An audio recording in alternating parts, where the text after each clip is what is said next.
Wow. Oh, wow. I never thought from that viewpoint before. You'll hear it a lot around here, pal.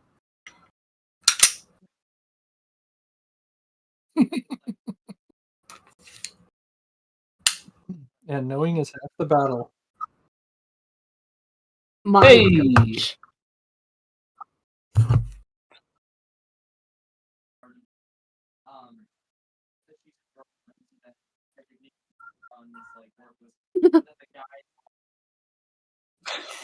Those little baby children.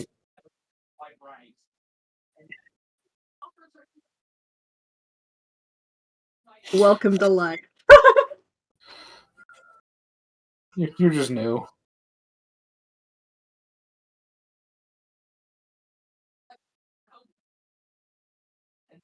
I'm learning.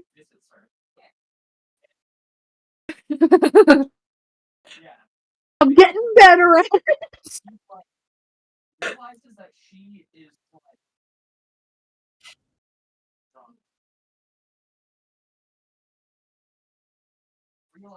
Oh gosh. This is horrible. What? I don't know.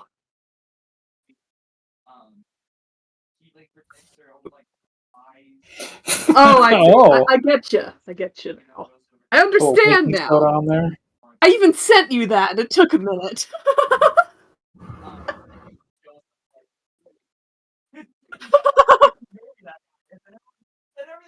Sorry, I'm pulling up stuff on the screen. Getting mentally prepared for this.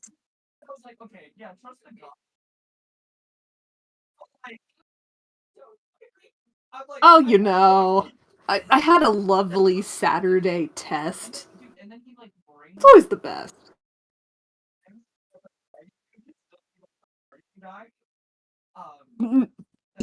No.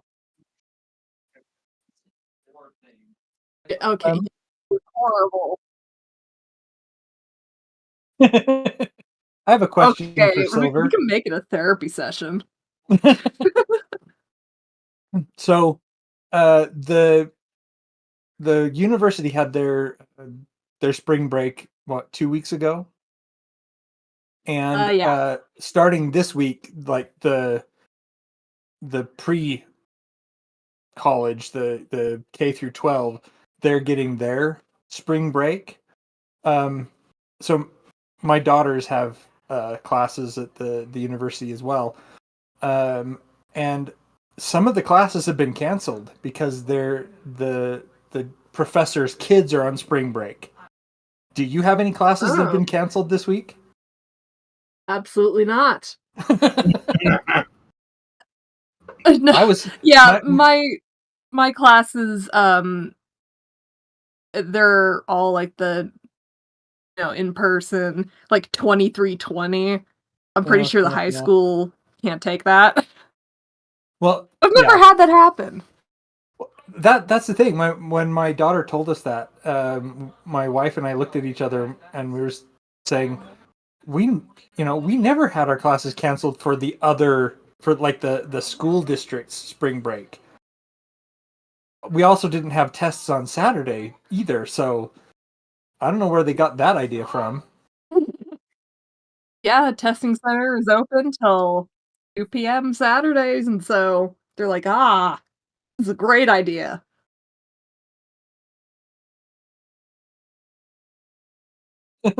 Oh.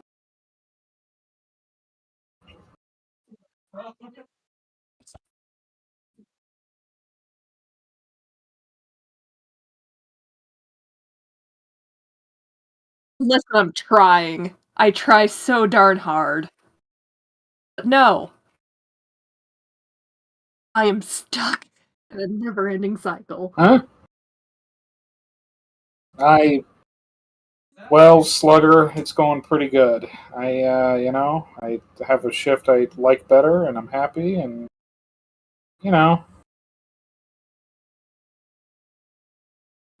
Mister.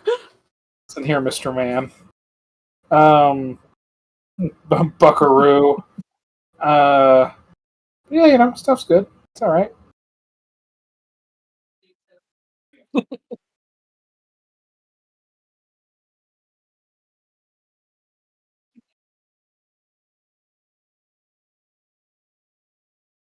Yeah, I have liked it so far. I've not played a lot of it, but I played probably the same amount of Avowed, and I hated Avowed. Whereas this, I want to play more.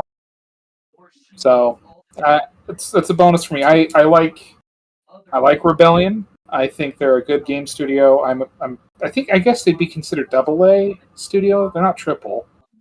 Um, but I'm glad there's mid-market games coming out doing mid-market stuff and being enjoyable and even just a little bit different than the standard, and I appreciate that.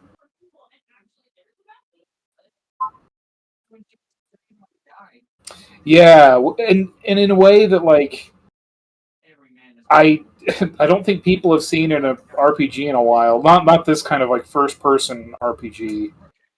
Like I mean, because as I told you, like you get out of like the very beginning part of the game and like walk out, meet your first NPC that's not scripted, and you can weird him out so much he doesn't talk to you anymore. So it gives you zero information that's useful. So it's like I love that. I love when games will do that because it makes you because like as much as I like some of the Fallout games, like you can just go through all other than like the obvious ones like attack or whatever.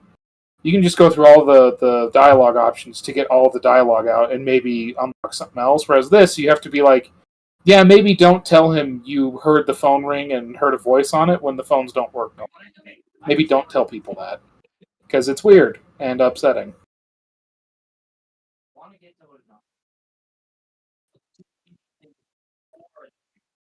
I am so happy for me.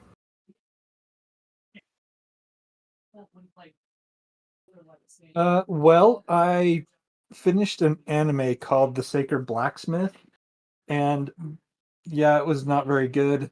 There's way too many logical.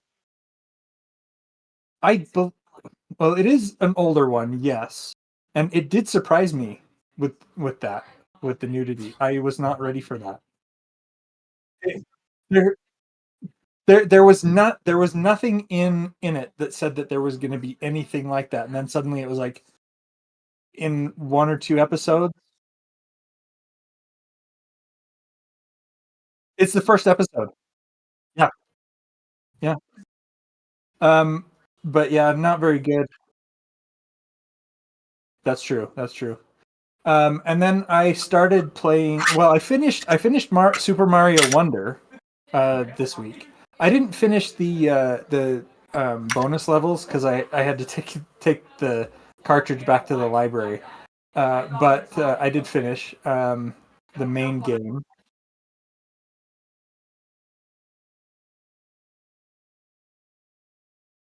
Yeah, Jason, I just want you to know that I love that. That's great.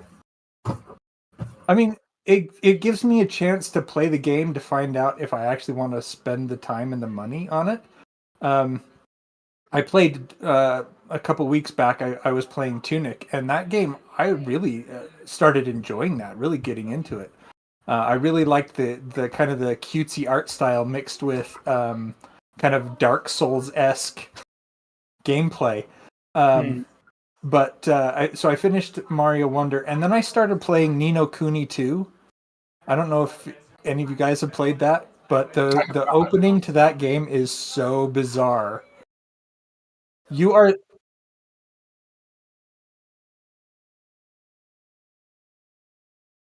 so they can hear us, not Rhett. Yeah, That's fun.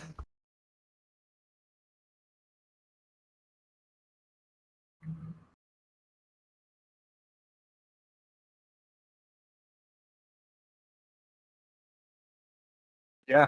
So We'll keep him silenced. We'll hold all the power. yeah. Have any of you played Nino Kuni 2? I have not, and apparently can't still hear you. Oh. Well, Jason, you can be heard. We can all be heard except Brett. Except for Brett. You are the president of the United States, and you're going to a conference of some sort. A missile explodes over the city you're driving into. Your motorcade gets tossed around, and then you, as the president, get isekai'd to a new place. And suddenly you're younger. You have this great big ponytail, and when you get attacked, you pull out your 9mm that What? for some reason the president had in his pocket and start blowing people away. Absolutely. If I was president, I'd be carrying it every day. I'm telling you that right now. Hold on. What was this called again? This is Ni no Kuni? Ni no Kuni 2. I think it works. Oh my gosh, we're getting echo. Uh-oh. Hold on a minute. Ni no Kuni, this looks adorable. Yes, it is. Yeah. So you get to be isekai and get to see Corn Pop again? This looks like a Studio Ghibli. It totally does. It totally looks like a Studio Ghibli. But yeah, like I said, when you show up in the new world, one of the first things you do is you get attacked by these mouse guards, and they're anthropomorphic mice in armor with swords, and you pull out a 9mm and start blowing them away. See, this sounds like a game for Ross. I was gonna say, Japan, where's this game been? Good lord. And yeah, it's been fun, but like I said, that premise right off the bat, I was like, wait, I'm the president of the United States. Hey, Japan. Now I'm in a fantasy world with guns and swords. Good God. Got it. Never change, Japan. Never change. You're very quiet. So that's been my week. So do you get a little feedback when I speak? I do. Yes. I do. Yeah. Yeah. Well, double me is better, right? It's like reception. Reception.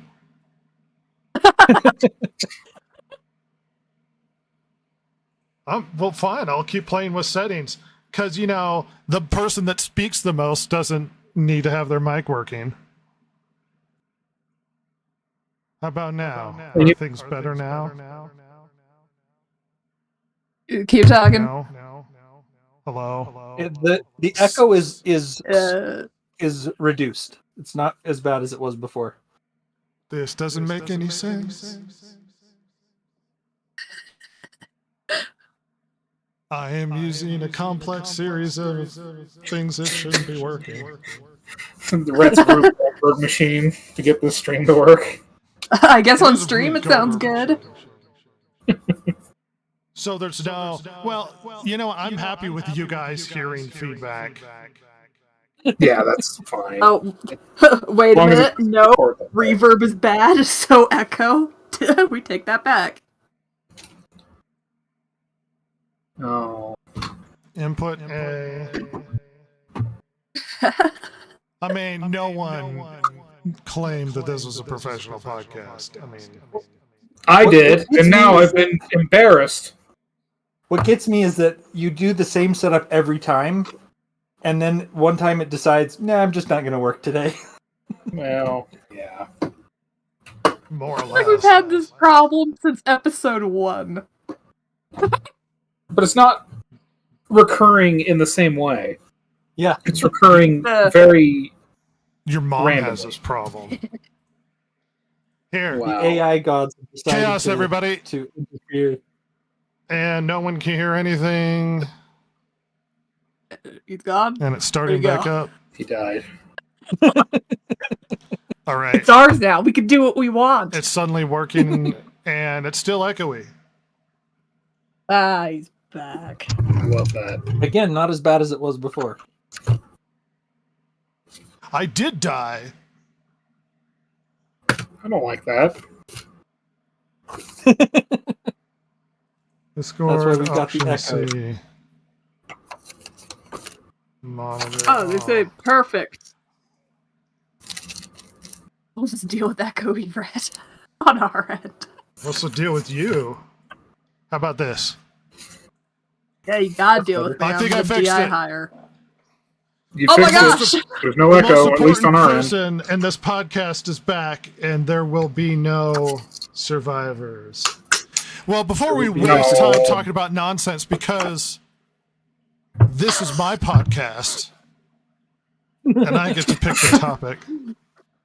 I mainly get to pick the topic because I am the main character. I am the protagonist. Yes. I mean, that's correct. I'm not fighting it. There's a stupid amount of news to come out this week. So much that requires discussion. And the premier, most important topic that has hit the internet is, that's right, we have had more Marvel news. Hey, everybody, the long-awaited Marvel Doomsday that isn't justified and is coming our way has we got announced. Now you might ask yourself, how did we get all of this information? In the weirdest, most confusing way. You are NPCs. You are no-name characters with bland backstories that mean nothing. Anyway. So Ross, do you know how they unveiled the Marvel news? Well, I do, because I heard of this, and why don't you it's share the blandest it with us? thing I've ever heard of. Why don't you share it with us? Well, so Marvel has in the past on live streams for reveals of things. Infamously, they had with the Marvel. Yeah, with the cast of the Marvels. Well, this time they didn't do anything nearly as exciting. What they did, and you're never going to believe this, they panned slowly across the screen, showing empty, director-actor chairs with names on it to reveal the cast. Why not bring in the cast, you ask? Well, I guess they didn't want to spend that money. I don't know. But took like 5 hours Yep. to get 20-some-odd names. That's 26. Insanity. Because the cast list is insane. What a stupid idea. I mean, I guess, people did talk about it, but not in a positive way. They had lots of people following it, but with the expectation that we're still hyped about this stuff and on pins and needles as to what they're going to announce because we care. Yeah. Now, I like Robert Downey Jr. He's a good actor. I've liked a lot of the stuff that he's done. I hate the decision that they decided to make him Dr. Doom. That doesn't bother me so much. It's a desperate ploy. Oh yeah, it's a desperate ploy, and it shows how desperate they are, which is why I think it's so stupid. Please like us. See, we got your favorite back. Yeah, more or less, he's dead. Well, look, Jason. They tried to push a new hero that crashed and burned because of allegations, or new villain. Mm-hmm. All of their movies have been failing, and the only thing they can point at is the super successful guy that was a part of the MCU at the beginning. It's not a stupid decision. Now, if you're obsessed with the lore and you think Doctor Doom should have his own character, that's one thing. But it makes sense in their extended universe that we might get his return because it's shocking in a way, and he has name recognition, and it'll help push the movie because people might show up because, hey, look, he's back. It makes sense in their twisted logic, but I don't know that it makes sense from our perspective. Why? Because like I said, it smacks of desperation rather than anything creative. And so it just telegraphs to the fans that this isn't going to be any good and you're not going to like it. Well, not to the general audience. They'll just go, oh, Robert Downey Jr.'s back. Oh. I mean, to us, it's lame when it comes to because we know the lore or because it doesn't connect with anything in the comics or it's kind of stupid or, I mean, all these other reasons. But like my mom who doesn't know anything would be like, oh, Robert Downey Jr. Yes, but would she go see it without you? She may, but like I don't think the problem this movie's going to have is necessarily attached to the fact. That's right, I sneezed. Is attached to the fact that it's not a big like there was a possibility that this movie could be this big, overrunning like multi-billion-dollar movie. Yeah, Here's the problem: they announced the movie. As Chance said, at least Doom isn't a black, transsexual, lesbian, paraplegic, small victories. You think that's the case, it could change. At any rate... It might actually be better if it was. Well, the problem this movie has is they announced 26 people. Who are... I'm going to ask a normie who doesn't know anything. Who are the Avengers right now, Ross? Right now? Oh, God.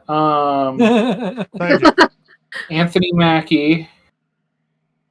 Oh no! I mean, they didn't announce what's her face, Brie Larson in it, did they? So I guess No. not Captain Marvel anymore. No. I mean, I literally Captain because I thought it was going to get new Captain America, Anthony Mackie America, and then Captain Marvel. And then everything else I think of is either the sidekicks in those movies or in some god-awful... it's not Moon Knight, right? Is it Echo? I don't know. No. No clue. Couldn't tell you then. I guess Thor. I guess he's coming back, right? So Cap Crew's Scarlet Witch wasn't announced. Wow. Oh. Yeah. So here's the problem. We're going to get people from older Olsen sister. We're going to get people from the new, what is it? Guardians of the Galaxy E movie that they're coming out with, whatever it's called. Oh, the Thunderbolts or whatever. And we're going to get the new Fantastic Four people, and we're going to get old X-Men people. Simu Liu is coming back. What? The hot actor that everybody great. loves, Simu Liu, in a movie that was so that bad China thinks is ugly. that China thinks he's ugly, and they didn't get a sequel for. This movie is full of people nobody cares about or isn't interested in. This is a desperation ploy. Look at it this way. When we got the previous Avengers movies, it was built up over years. We got single movies that built up to these big events happening so that there was this huge payoff. Nothing in this movie that's coming down the road is earned. All of it's lying on the back of the fact that, hey, do you remember these characters? Do you remember these heroes? Nothing's earned in this movie. We're just getting a movie and they're acting like it's this massive event that they've been building up to, which they haven't. They're building up to a completely different villain who they dumped because of sexual allegations. Oops. And somehow they think this is going to save the MCU. They did kind of build up. I mean, they had Falcon and the Winter Soldier. They had... really, this built up to this big get-together moment. Falcon and the Winter Soldier, the TV series. What I was going to say is... Exactly. The thing is that it has been a build-up, but nobody's cared about the build-up. Nobody's watched the build-up. Or if they did watch it, they didn't like it. And so people aren't looking for a payoff because they're just hoping that it will go away. Well, I think even worse is like the original build-up seemed like they were going to have, they're not doing now. They threw the baby out with the bathwater. And on top of that, not only did they, because I'm thinking of it as from the movie's perspective, which, if we look back to how the MCU used to be, it was movies. Well, I mean, apparently Captain Marvel's not even going to be in this fucking thing. That was one of the bigger movies they came out with post-Endgame, right? Yeah. Right. Are any of the Marvels going to... Or not the Marvels, nobody from the Marvels. The Infinites? What's the one with all the god people that aren't gods? Oh, Eternals. Eternals. Eternals. Are any of those guys in it? No. No, I don't think so. Okay, it's gotta be Falcon. It's gotta be like Winter Soldier. I don't think Who's Winter alive Soldier's right in it. now? Right. Wait, is Winter Soldier not in it? I don't. I thought he think was because of so. the whole Falcon and Winter Soldier thing. Well, they announced the names though, and I don't recall his name being on. I'd have to double check. I'm looking at John Walker's in it though, right? Maybe. It's the Avengers. I thought he was, but I don't know. Again, like the problem is these names mean nothing to me other than the obvious one. Oh no! Oh no! Hmm. I looked it up. Oh, okay. So we have Black Widow. Somehow she's dead, isn't she? Oh, they probably mean The the new new one. Black Widow. Yeah, they don't mean ScarJo. Yeah. Oh ScarJo wait, ain't coming yeah. back. There we go. It's like her sister or whatever. Yeah. Mhm. It shows Chris Stan Evans. is coming back. Yes, Winter Soldier. Okay. Chris Evans is here, but his role is unlisted. Not the Human Possibly Torch. flashback then. Well, so to clarify with the Chris Evans thing, Chance is psychotic and says the Eternals was enjoyable. That's because you're a bad person. You should feel bad about yourself. It was mostly boring. Chris Yeah, Evans I've is not heard rumored it to be returning as a surprise. So he probably Okay. will. Okay. Let's see. We have Tom Holland. Of course. I don't like this one. You know who's playing Mr. Fantastic? Yes. Pedro Pascal. Yeah. Yeah, well, he's in everything. It's the law. The California wrote a law. If you have a movie, you must cast Pedro Pascal. It was some pork they put into one of the laws. You know, they hit it. Wait, there is a Ms. Marvel? Who the heck is this? Oh, that's probably Kamala Khan. Iman Vellani? She's from the television show and from Marvels. She's the I don't remember if she's Pakistani or Indian or what. Pakistani. Pakistani, that's I what it do was. not remember that character. I feel bad for that actress because, from all accounts, she sounds like a lovely person saddled with a dog shit role. Yeah. Oh, I see Channing Tatum. Oh no. Yep. Gambit. Who's he? Yeah, Is there Gambit. are they Gambit. bringing him in his Gambit? He's Gambit. Guess what, guys? What? The show might be saved. Guess who's in it? Who? The one, the only, Mr. Tom Hiddleston. Oh my god. Oh, fresh off that dog shit Loki season, whatever. Thank God. By That the That way, everyone's talking about. Oh. by the way, Silver Tom Holland was not listed as one of the chairs. What? Why is he in the cat? Is this IMDb? No, it's just the Google pop-up cast thing. Yeah, that's based off rumor and stuff then. Interesting. The AI reading anything it can. Okay, the announced cast: Okay, Chris Hemsworth as Thor, okay. Tom Hiddleston Loki, Anthony Mackie Captain America, Paul Rudd Ant-Man, Letitia Wright. Remember the new girl replacement for Black Panther? She's in it. Simu Oh, Liu God. as Shang-Chi, Danny Ramirez as the Falcon, the new replacement Falcon, Winston Duke as M'Baku. You know, the famous M'Baku from You? Black Panther. Nah. Then we have didn't watch Sebastian it. Stan, Winter Soldier, Florence Pugh, Yelena Belova, who was, He's the new Black Widow. yeah, Oh yeah. Wyatt Russell, U.S. agent, David Harbour, Red Guardian, U.S. a agent. communist. That's the name of the character? It's just U.S. agent? Yes. Yeah, he's Yeah, I did literally see that just US as agent. U.S. agent. He's a boring side character. Wow, for the comics. creativity. Yes. Yep. Hannah John Kamen as Ghost. Everybody remember Ghost? No. Yeah. No, she was a side character of one No. movie and it was really stupid. Lewis Pullman, a character at this time simply known as Bob. The Hydra agent The cast from all the Deadpool stuff. The cast reveal also included X-Men actors Patrick Stewart, Ian McKellen, James Marsden as Cyclops, Rebecca Romijn as Mystique. Also, we get Nightcrawler, Alan Cumming, and Kelsey Grammer as Beast, who was in one terrible X-Men movie. Yeah. Notably not present, Deadpool and Wolverine, but we do get Channing Tatum. I guarantee you we're going to get an announcement that we're getting Deadpool and Wolverine. I guarantee you. Pedro Pascal, Mr. Fantastic, Invisible Woman, Vanessa Kirby, Ebon Moss, Batroc, The Thing, Joseph Quinn, the Human Torch. You know what was the biggest controversy to come out of this film? Not enough women, which was all over the internet. I heard that.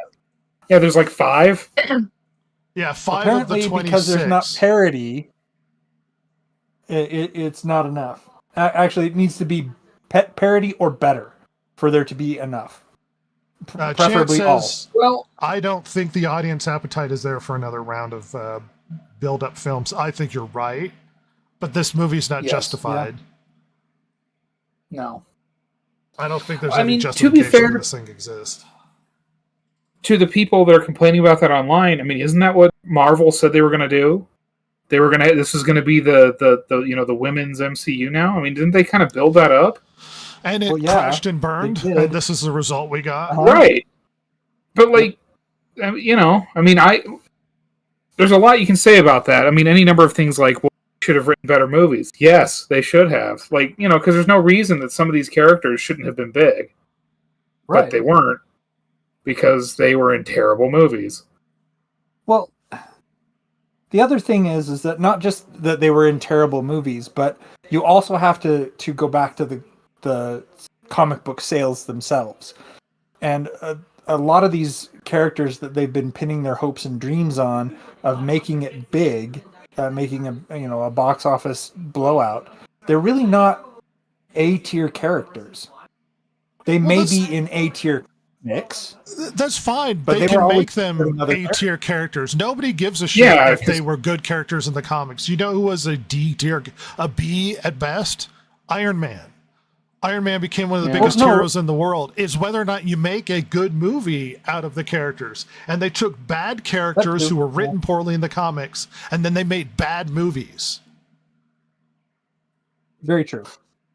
I'll say this, because I know that the one that's obvious is Captain had 5 different runs started and canceled or whatever, and as someone who does not give a rat's ass about comics, I view that as, wow, even comic fans didn't like it. That means it's really dog shit. Because no offense, but some of those comic guys read some really garbage stuff that it's great, and then I try to look at it and I go, wow, that's terrible. Well, what I wanted to say about the characters, they're taking not A-list characters and making not A-list movies out of them. The thing is there is always going to be an uphill battle when you do something like that, because you have to get the people to care, and so the movie needs to be really, really strong in order to get those characters to be A-list movie characters, and they really weren't going for that. They were using like I said, they were using B, C, D tier list characters and the absolute garbage storylines that they were in, rather than finding something that actually made them shine, that people would give it. But we're not even following the comics anymore. The story we're getting is off the rails.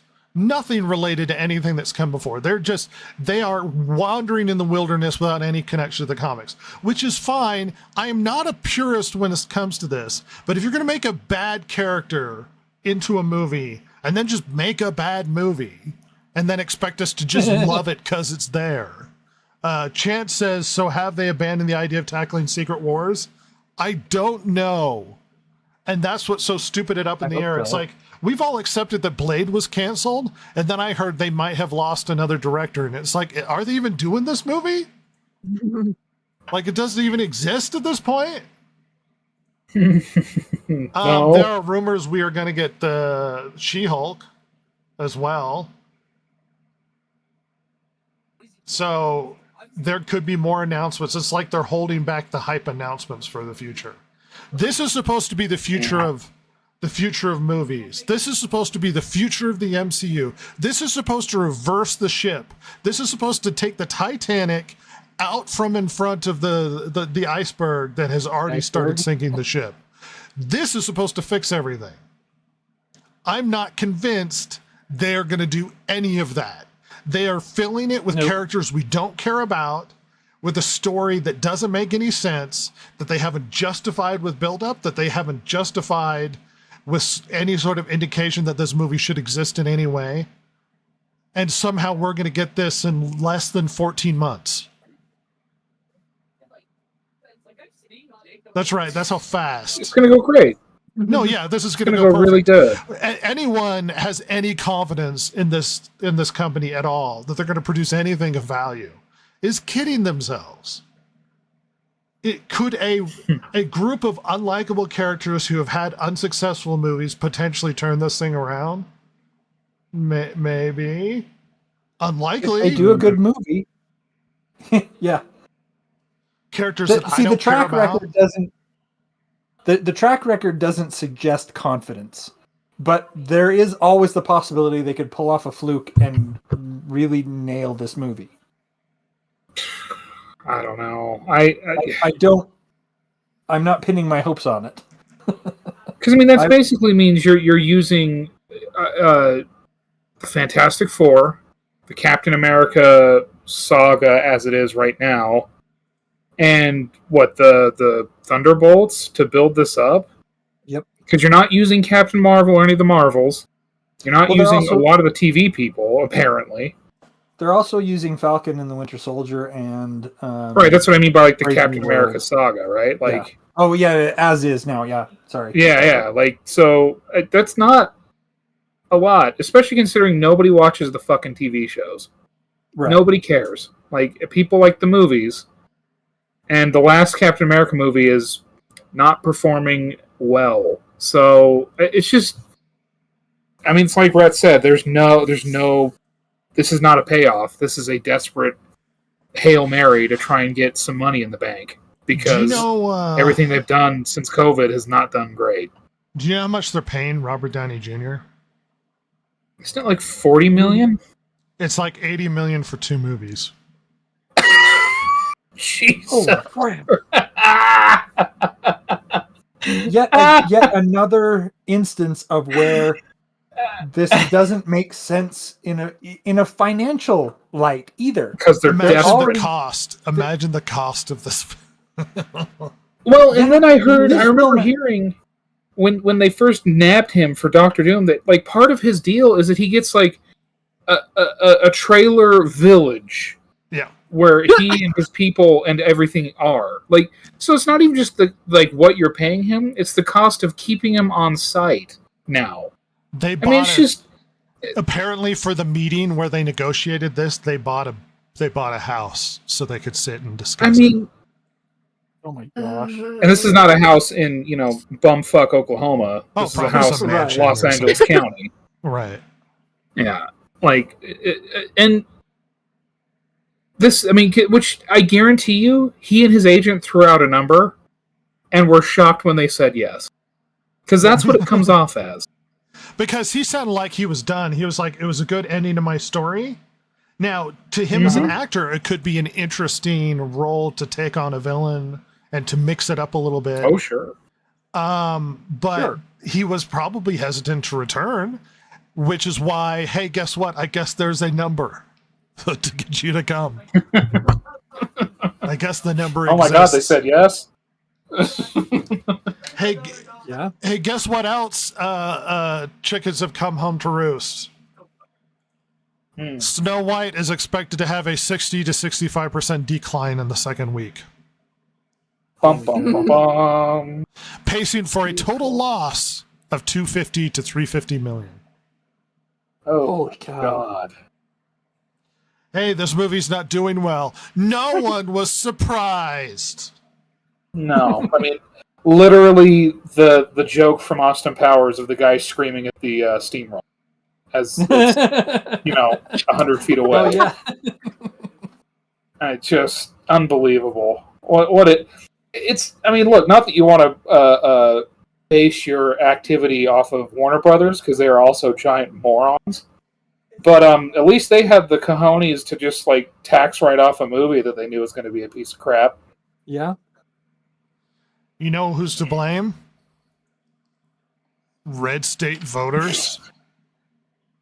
Of course. It's all their fault. Because why didn't you consume the thing I made? When a movie doesn't do well, you get angry for them not spending money to support the thing you like. So stupid. It's just like it's not that I didn't make a movie. No, it's never that. It's you're assholes and didn't give me money. What the hell? What has been interesting that's come out this last week is not necessarily the non-shocking this movie's not doing well and is probably going to lose money. But we got some sort of weird behind-the-scenes commentary of stuff. So apparently, the word was that they told Rachel Zegler to calm down the political talk, and she said no, more or less, and decided she felt it was her responsibility to speak out on issues that mattered to her. Great. You're more than welcome to. That's going to damage a company that you're attached to. And I heard a lot of people go, oh, well, freedom of speech. It's like, yes, you have freedom of speech. Guess what? If I started talking about a little mustache guy in Germany and saying I supported him for some insane reason, the company I work for might be like, we don't like that you like that guy. Maybe you should be fired. And there would be every justification to do so. Freedom of speech mainly applies to public discourse, not private, not when you're employed at a business. There can be and especially repercussions. The thing is that they always do this thing where they're like, freedom of speech, freedom of speech. It's like, yes, she is totally free to speak in this way, but she's not free from the repercussions of speaking in this way. It doesn't mean you can say anything and everything you want with absolutely zero repercussions. It means that the government won't come after you. And has the government come after her? No. The company that she works for has told her to shut her trap. That is completely different. There's not a law that the company is pointing to and saying, shut your trap because of this federal law that exists. They're saying, shut your trap, you're making this worse. Gina Carano was let go for things she said. Yeah, I was going to say. Yes, she was. Yeah, and literally what you said, Jason, like that, it's like word for word what was used to be said by, I would say, more left-wing circles on like Twitter and the internet in general, like during the whole like peak of cancel culture stuff, about what, 8 years ago now, 6-8 years ago, and like I mean, and the thing is, you are the public, like the public facing face of the company for this film, like this isn't like the guy that holds the microphone behind the scenes has said some political stuff. This is the person whose face is the movie. Yeah. And the company has every right to be like, hey, don't do that right now. Like, now, she had every right to tell him buzz off. Oh, yeah. But, if her deal had points on the back end, she's an idiot for doing that. But whatever. Well, you know what Disney's decision was to help deal with this? Is they sent her a social media guru to coax her when it came to her social media postings in order to make things better. And the word was that she was mostly ignoring it. Of course. That she wanted to say what she had to say because she felt strongly about these issues. Good for her. If she has strong political stances, fine. Damaging the company, not politically popular. Probably a bad idea if you have a public face to a lot of these things. By and large, most people don't want to hear what a celebrity has to say about politics because they don't think you have anything interesting to say or even well educated on the subject. But that being said, here's where the story gets really interesting. I don't know how much you guys have heard about this, but it's pretty entertaining. But before I get to that, I'm going to read Chance's comment. Ziegler has had her entire career handed to her by executives. She was pulled out of obscurity on social media by Steven Spielberg. That's how her career started. I was going to say. And as not I even understand execs by Spielberg. and her entitlement is off the charts, absolutely off the charts. So here's where it gets really interesting, Ross. So apparently the word was that one of the head producers of the movie flew out to go see her in like New York and gave her a talking to of apparently epic proportions. Oh my God. And that talking to, apparently it leaked out that talking to happened, and people on the internet got really angry and went and found that producer's son and were attacking him, being like, how can you justify that your father was talking to a young woman like that? And we actually got a fascinating response. His response from the producer's was epic. son. So the producer's son is, you really want to do this? Yeah. My dad, the producer of an enormous piece of Disney IP with hundreds of millions of dollars on the line, had to leave his family, fly across the country to reprimand his 20-year-old employee for dragging her personal politics into the middle of promoting the movie, for which she signed a multi-million-dollar contract to get paid and do publicity for. This is called adult responsibility and accountability, and her actions clearly hurt the film's box office. Free speech does not mean you're allowed to say whatever you want in your private employment without repercussions. Tens of thousands of people worked on that film, and she hijacked the conversation for her own immature desires at the risk of all the colleagues and blue-collar workers who depended on that movie to be successful. Narcissism is not something to be coddled or encouraged. Epic. That's a mic drop moment right there. Well, I don't know what happened, but he got massive amounts of backlash from Zegler purist supporters. And I don't know if someone in the company or because of the backlash, but he was forced to take that down. I bet his dad or people around his dad were like, eh. Very likely. He should have told him where to stick it. I mean, it needed to be said.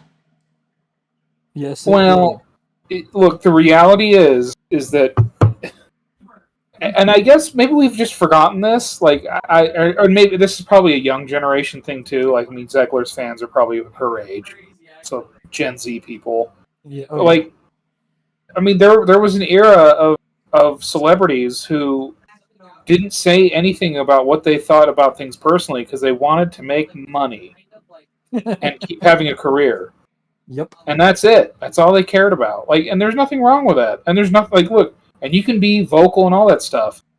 You may not have the same kind of career. You may not be a success. You know, like there's pros and cons to all of this. And the reality is though, like don't be surprised when the people that are funding this movie are really unhappy with you that you do these things. And I mean, we got to assume this is going to affect her career. I mean, how many more chances is she going to have? Are we just going to... I mean, I'm assuming she's a theater kid or something, right? I mean... Yeah. I mean, how long before she's on Broadway and Hollywood ain't knocking her? Hopefully sooner rather than later. She's become a political head and a focus of anti-Disney backlash and anti-Hollywood backlash. I mean, how much shot does her career have to survive at this point? I can't imagine who would hire her in their right mind. Well, the thing is she does tick DEI boxes, and so there's a billion of them. I mean, LA County has a lot of people, a lot of talented people who aren't white. On top of that, like, and who aren't insane. If that's what you're worried about, yeah, that will play ball. I mean, it's not like they were asking her to go up there and say things that were against her personal beliefs. They were asking her to just not say that right now because you are the face of something that will make us money. And that's what this name of the game is. I mean, everyone wants to be an artiste, but the reality is Hollywood is there to make money. Both for the people who made it and the people who funded it. The focus and public perception in this film mostly had to do with Rachel Zegler and her comments. If she hadn't have been out there publicly drawing attention to herself, the movie probably would have had a better opening weekend. It doesn't mean the movie would be better, but there wouldn't be this fervor of negative backlash to the film being one of the most downvoted videos on YouTube with the trailer and everything. Chance says Ziegler had her entire career handed to her by executives. Wait, he says something about communists. Being a communist was once a career killer in Hollywood, but these days it's a prerequisite. Briefly. Back in the day, you could be a communist, but secret. Yeah, like that was a very short period of time. I know everyone likes to scarlet letter that stuff, but the reality was that was a very short. And afterward, it was bad to have been the person who was on the other side of that. Yeah. So, I mean, yeah, I guess for a little while. Yeah, you were a stool pigeon. And as we come full circle to one of my more favorite pieces of news, I was wondering whether or not we just make the podcast about Ubisoft and all of the drama going on in the background. Why? Was something happening? Was something going on over there in France? Something going on. So we begin with, how has Ubisoft performed in the past 5 years? They are down 80. Holy cow. Here, let me go to the 5-year mark. 80.73% over 5 years. Hey, Rhett. Hey, real quick, what's that big peak over there? Does that perhaps something to do with COVID? Yeah. No. So what happened? What happened? Well, Ubisoft, if you're new to this information, Ubisoft had a bunch of failures. Shockingly. Failures to be named: Avatar, Frontiers of Pandora, Prince of Persia, The Lost Crown, Skull and Bones, which was supposed to be a massive pirate game that they sunk huge amounts of money into, The Division. Oh, that's right. They canceled that one. I forgot about that. Prince of Persia, The Sands of Time remake was pushed back. Remember Star Wars Outlaws? They spent more money on Star Wars Outlaws advertising than they did on any other game they've ever made. And that did terribly. Yeah. Assassin's Creed Shadows was delayed multiple times, which, from my understanding, was the delays ended up adding tens of millions to the cost of the film. Jesus. Yeah. The Lost Crown team was abandoned. X-Defiant was shut down. French employees went on strike at the worst time to do that sort of thing. Mm-hmm. So there was a lot of paranoia as to what was going to happen with Ubisoft. Now, if you don't know much about Ubisoft, Ubisoft was started by 6 brothers, Guillemot brothers, to make games. I think it was in the 80s or probably 90s. To make games because gaming software was super hype at the time. Chance says we should all chip in to buy Ubisoft. Well, it would have been affordable a little while ago if it wasn't for the recent news. So they have had massive failures. And we have a game that was coming out that had to do well. It had to perform well. For the future survivability of the company, Assassin's Creed had to do well. And even if it didn't do well, like many franchises before this, movie or video game or otherwise, they were going to tell you it did well, even if it was doing well. And apparently, Assassin's Creed Shadows is now up to 3 million players, but still has no sales figure from Ubisoft. Do you know what's so curious about the 3 million, the 2 million player counts that they're reporting? Do you have any? Does anyone have any questions about that? Oh, I have tons of questions about that. Yeah. You know what the most important thing is? When they say 3 million players, what does that mean? Because that doesn't mean sales. Because if it was sales, they would have said sales. So what does 3 million players mean? Like, what do you? Does that mean like people who bought it and played it for a day? Maybe. But that number doesn't mean anything. But apparently, according to the hype and the numbers, it's doing really well. Even though if you go to the Steam page, it peaked in the 60,000 something area. Yeah, see, they're claiming that they have 30,000 or that they have 3 million players, whatever. Steam is Whatever that saying, means. well, it peaked at 60. So that means that basically Assassin's Creed Shadow somehow they've got 200 and what 60,000 2,940,000 players somewhere else. That just doesn't make any sense. Does Ubisoft have their own launcher? I can't remember. Ooh, Do they have their Uplay. own storefront launcher thing? Yeah. Uplay. So a lot of them are probably hiding there. So, I mean, obviously, I think that number is bullshit. But Well, Chance this game claims is Chance claims Game Pass, but it's not available on Game Pass.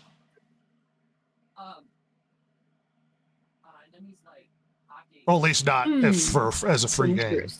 So regardless, there are questions. So let's just say the game's doing really well. The hype is real. They're giving us accurate information. The game is doing really well. And we got reports from high-end news publications saying, hey, the game's doing really well, but not as well as it needs to be, which is an interesting way to approach the fact that there are problems happening with this game.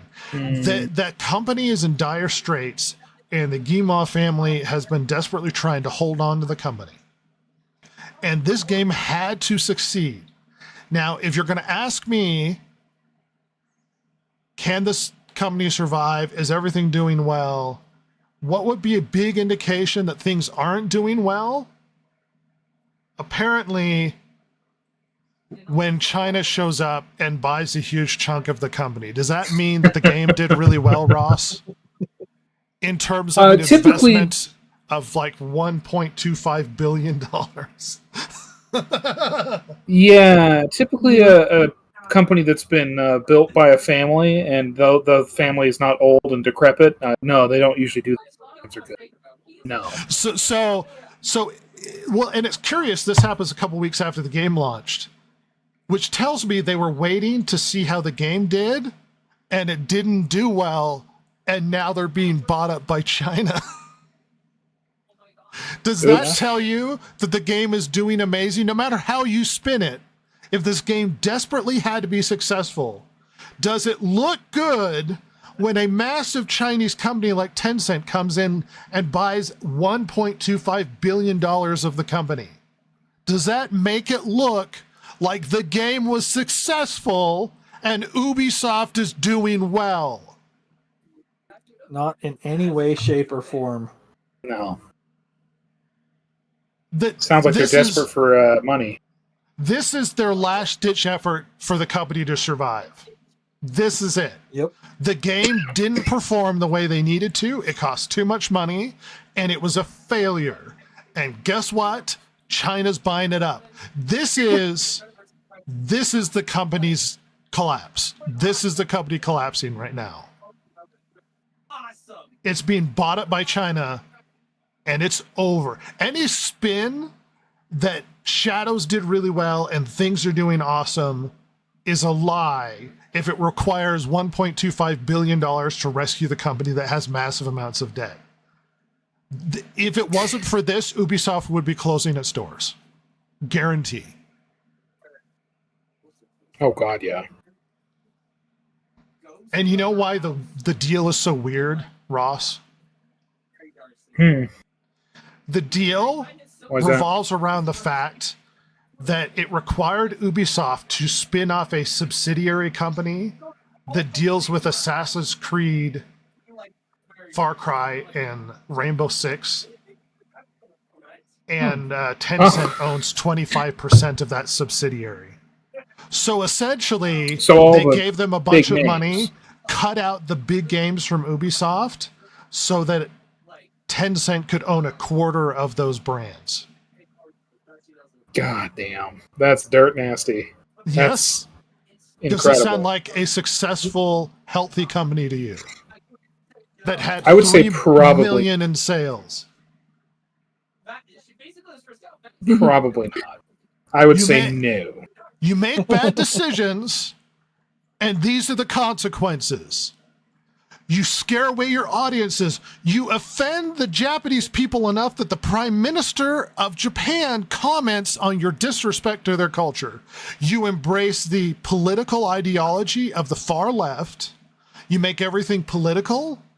You drag in drama and politics and racial politics and gender politics. You offend history, and it's not just all of that. It's just bad games. You make bad games. Outlaws was a bad game. It was offensively stupid.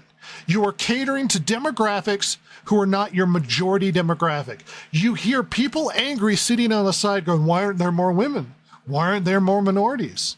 Do you know what they learned when they made the last few Assassin's Creed games that really annoyed them?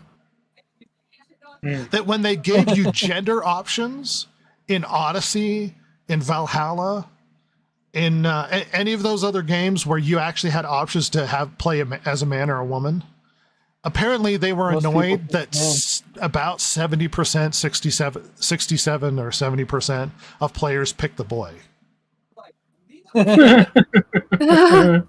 Maybe you're chasing the wrong demographic, and maybe someone's lying to you that people are going to pick up the game.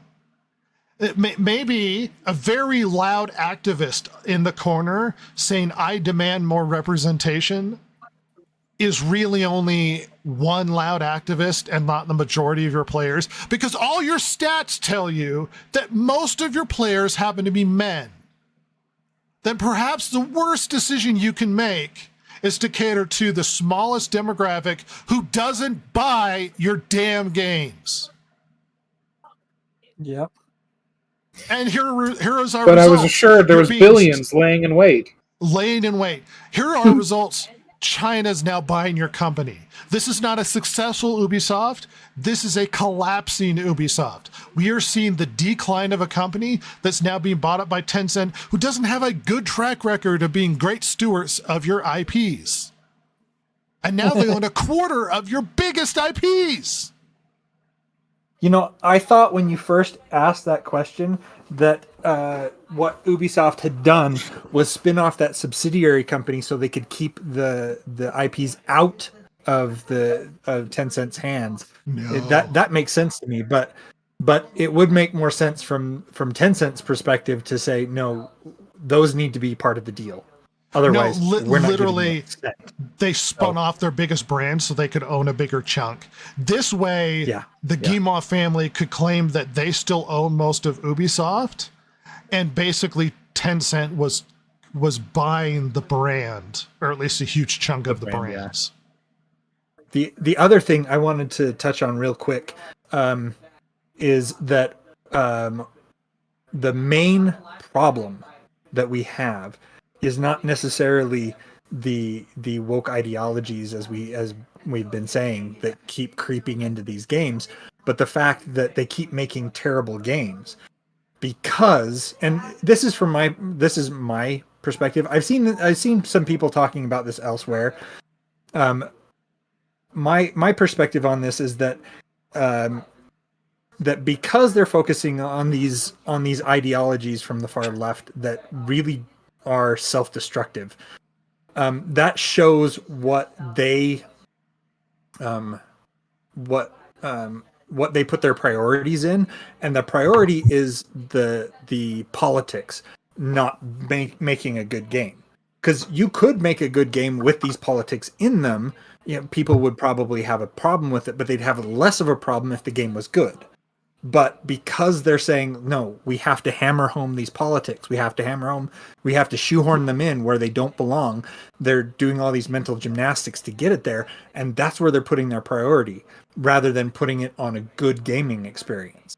And because it's a bad gaming experience, yes, we're blaming all these things, but that's their priority, is the politics, not the game. Well, agree. Well, and on top of that, go ahead, Ross. Oh, go ahead. Ubisoft has been one of those companies that has iterated their franchises in the dirt. Specifically, Assassin's Creed. Assassin's Creed is the worst one of the bunch. I mean, they have made so many of those damn games that it's...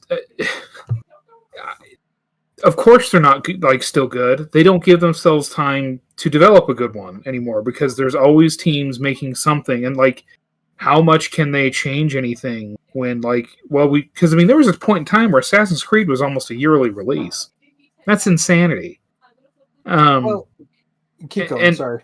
And it's just on top of that, they've added into all this shit to presumably meet quotas to get money from DEI funding, but I mean, I don't know. Like BlackRock and stuff, yeah. Well, Ubisoft has been very subject to that large investment firms that have been pushing their agendas, like BlackRock. Yeah. So here's a curious bit of stuff to ponder on. So we had Odyssey, and you could play as a man or a woman.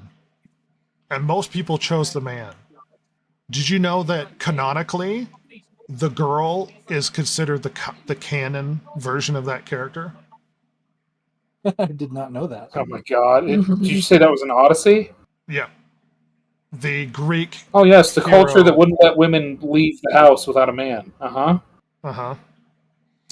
Did you know that in Valhalla, they really emphasize the woman? I think she is also supposed to be the canon character. I don't know for sure with that one. Do you know why it makes sense with Shadows why we have two characters with their own separate storylines? So you can't just ignore the female character. You have to play as both. Yep, that makes sense. What a bunch of morons.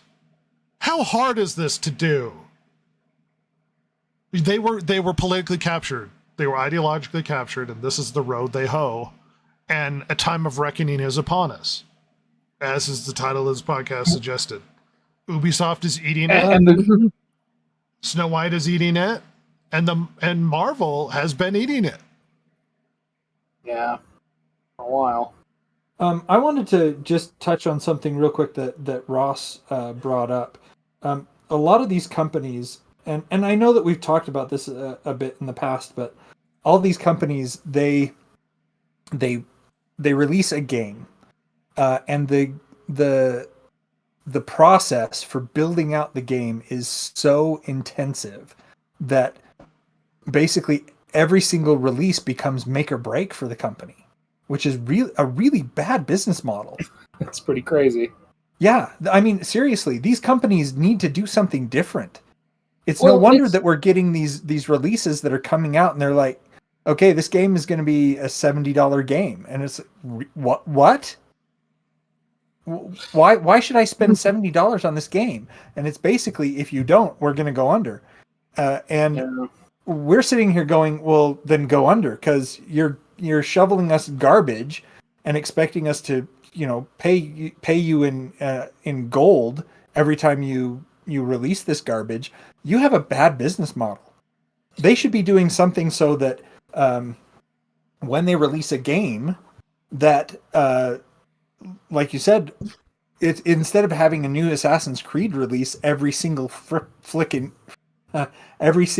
year, that we get some space to enjoy the game, and then the next year something different comes out, and maybe even something different comes out for the next 2 years, 3 years, and then we get another Assassin's Creed game. But they're so focused on these IPs that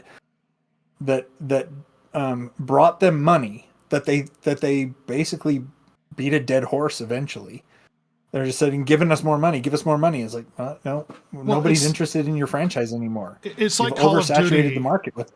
They thin out its value by flooding us with more and more stuff. Because it's like, oh, well, we come out with a new game, and it's like, well, we need another one next year and the year after that, so that we keep having these big but it's like you damage your brand when you oversaturate the market. Well, it's like with Marvel. Like, they were planning on Star Wars movies every year, and they were doing so poorly that they had to cancel that almost immediately. You can't destroy your franchise by flooding too much. Sorry, Ross, go ahead. No, you're good. I was going to say, and because you're right, and the thing is, they literally bought other companies like Raven and like Treyarch and all this to basically put them in the Call of Duty mines. So that way you don't have just one team constantly in burnout to churn out a game every year, but you like to either make a full Call of Duty game or to do DLC for it after it's out. And people, I mean, because I'm sure somebody could say like, well, but Call of Duty's still around and making a ton of money. And it's like, yeah. And what did they do as soon as the new hotness for shooter games, online shooter games came around, and that was at the time the the battle royale style. Well, they just made a battle royale game that has that's nothing like any other Call of Duty game. It's Call of Duty but battle royale. And what have they done now that hero shooters have gone? Well, they've turned to skins and all that kind of crap to turn it into not really a hero shooter, but like all of the visual aspects of one. So they absolutely, had they kept going down the path they were going down, they would have eaten a big one as a franchise. But at least EA was smart enough to, Activision. Activision was smart enough to have them kind of iterate and be like, well, we're just going to copycat, and so that way we can stick around. It's the name but it does the thing you want. Well, another bit of interesting bit of news was Jason kind of winked at, and I spent a little bit more time behind the scenes. Jason sent me some stuff. So we got a memo coming out of Yves Guillemot. I'm not a fan of French, so if I mispronounce it was probably on purpose. I think it's Eve. So he sent out a memo about the massive investment from Tencent, which caused a bunch of panic behind the scenes.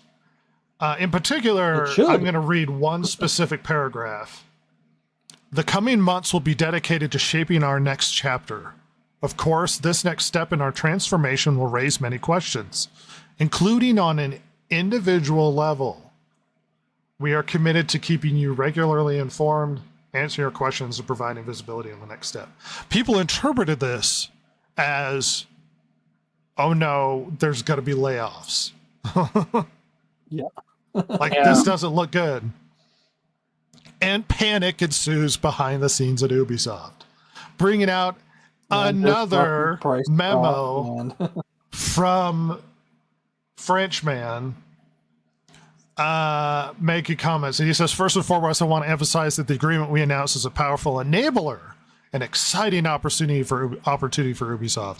It will help us accelerate our evolution and improve how we make games with greater focus and agility. Tencent's investment is a strong testament to their trust in our ability to grow Assassin's Creed, Far Cry, Rainbow Six. This is a direct result of the incredible work you've done in making these franchises iconic, yada, yada, yada. I always want to be clear, if you're not currently working on these brands, it doesn't matter. It doesn't mean your work doesn't matter any less.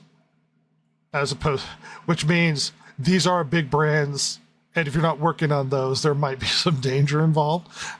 This agreement will benefit all of Ubisoft, giving us the means to spark more innovation and creativity across the board. This marks the beginning of a new chapter, and you play a vital role in shaping it. In the coming weeks and months, we will work hard to build the best organization possible for Ubisoft, for our teams and players.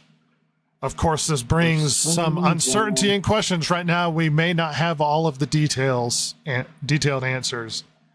We're committed to communicating with you transparently and regularly. Supporting you through this transition is a top priority for your local and your global leader teams.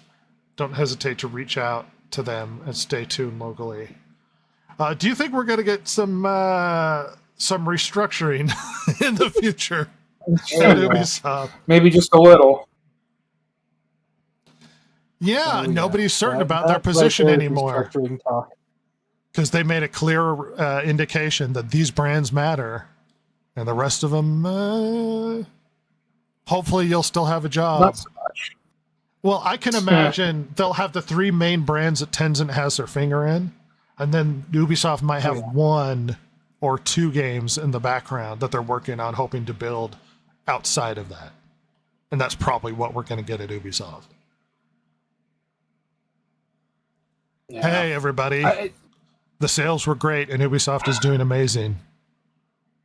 Everything's good. Don't look at the fire. Everything's fine. Everything's fine. We're all good here. Ignore the man behind the curtain. What were you gonna say, Ross? Oh, just I remember how Ubisoft used to be. You know, they just make some Tom Clancy games, and oh, hey, look, this cool little historical assassin game. That's fun. Like, they just, and then now look at them eating the dirt that China's serving them. What idiots! Oh, France. Oh, French people. Yeah. Really quick before we move on, we had 2 new episodes of Daredevil this week for some reason. One of them, I know a lot of people in the nerd space really didn't like the first one we had this week, the sort of bottle episode in the bank. I liked it. I didn't like that half of the episode he spent interacting with Kamala Khan's father, who kept saying, I have a super awesome daughter named Kamala Khan, Miss Marvel. Hey, everybody, did you know I have a really awesome superhero daughter, Miss Marvel?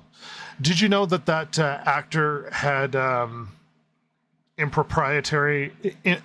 inappropriate allegations? Oops. With a girl of 14? Oh, uh-oh. They definitely lean on his Muslim culture in the episode, which is strange. Other than that, the bottle episode of fighting guys at the banks, that was fine. Yeah, I liked it. The next episode was a lot more fun because guess what? We finally got Daredevil doing Daredevil crap, where he's dressed up as Daredevil, fighting people as Daredevil. Wow. He Gross. fought Muse, one of Daredevil's more notorious villains. They actually gave the audience what they wanted: Daredevil fighting. Fighting Daredevil. Yeah, the That's last Daredevil? the bank episode felt like a layover from the previous show that they made. And then this next one, it's like, oh, Daredevil's fighting a serial killer who paints with people's blood. Sweet. Muse is a great villain from the comics. They don't play him out like he actually does in the comics, but whatever. But yeah, it's chugging along. Is it everything I hoped it would be? No. And I love me some Daredevil, but we'll see where things go from here. News up. The Distracted Gamer Podcast's big steaming pile of news dump. Hey everybody, it's a podcast something.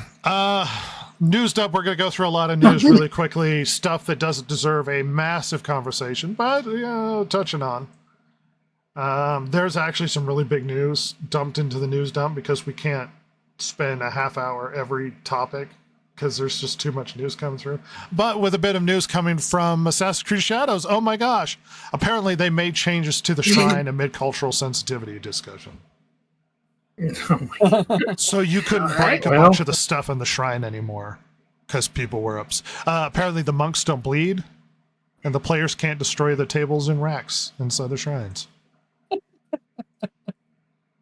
Oh gosh. How You stupid. Coward. Of all the things to fix, quote unquote. Silver, you might be really upset. Jennifer Salke has left Amazon. What the heck is this? Jennifer Salke is the one that was in charge of Rings of Power. Hey, Red. Yeah. Is that her? Is that the picture of her? Yeah, so there were accusations that Morfydd Clark was a self-insert into the show. I was going to say, I was going to let you get to it later, but yeah, I was going to say I have a comment later. She looks like Morfydd Clark. Yes, she does. She looks like Morfydd Clark's older sister. Much older sister. Yeah, or maybe Huh. I don't judge. So,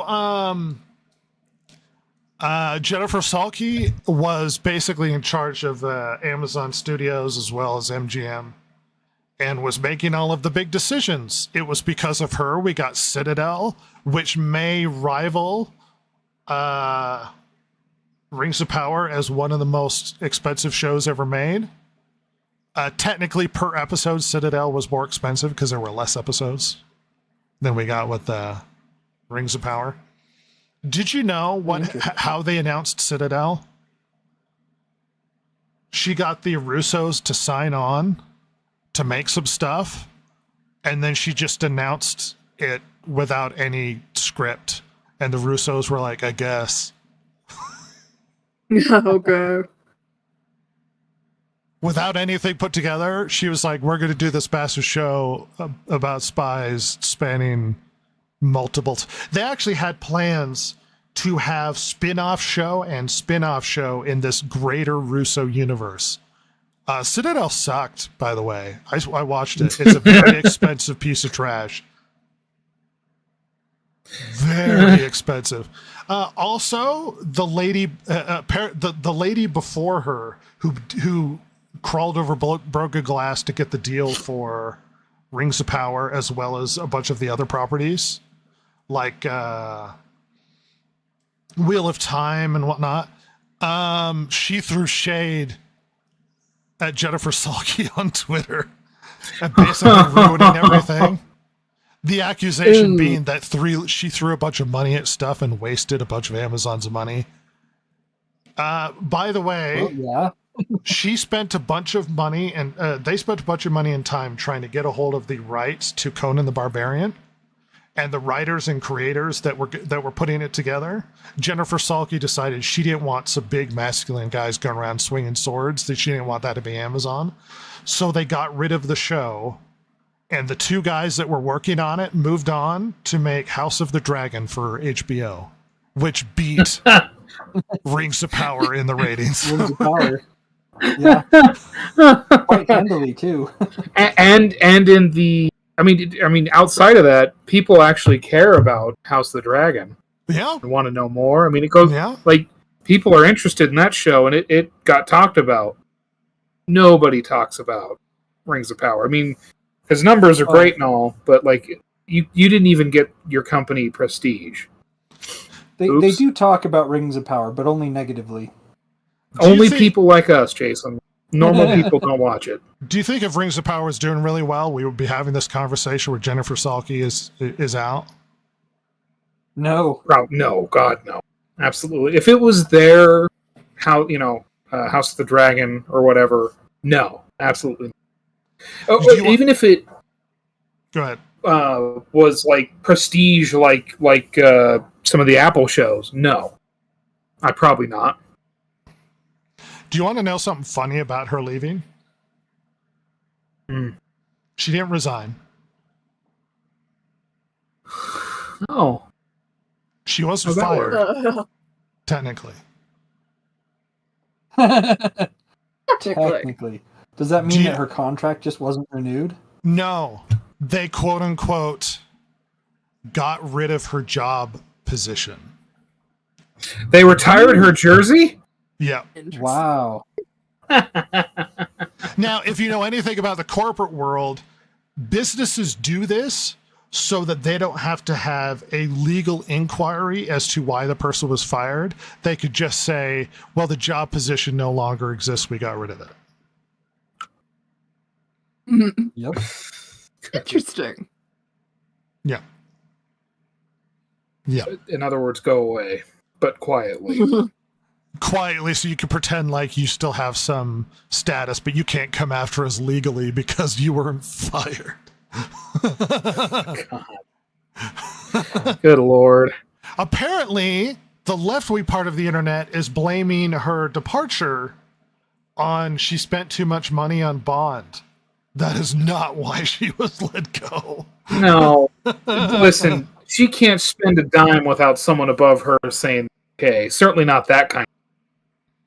Definitely not that kind of money. James Bond did not lead to her departure. It was the immense amount of money they spent on almost no return on Prime Video and Amazon MGM Studios.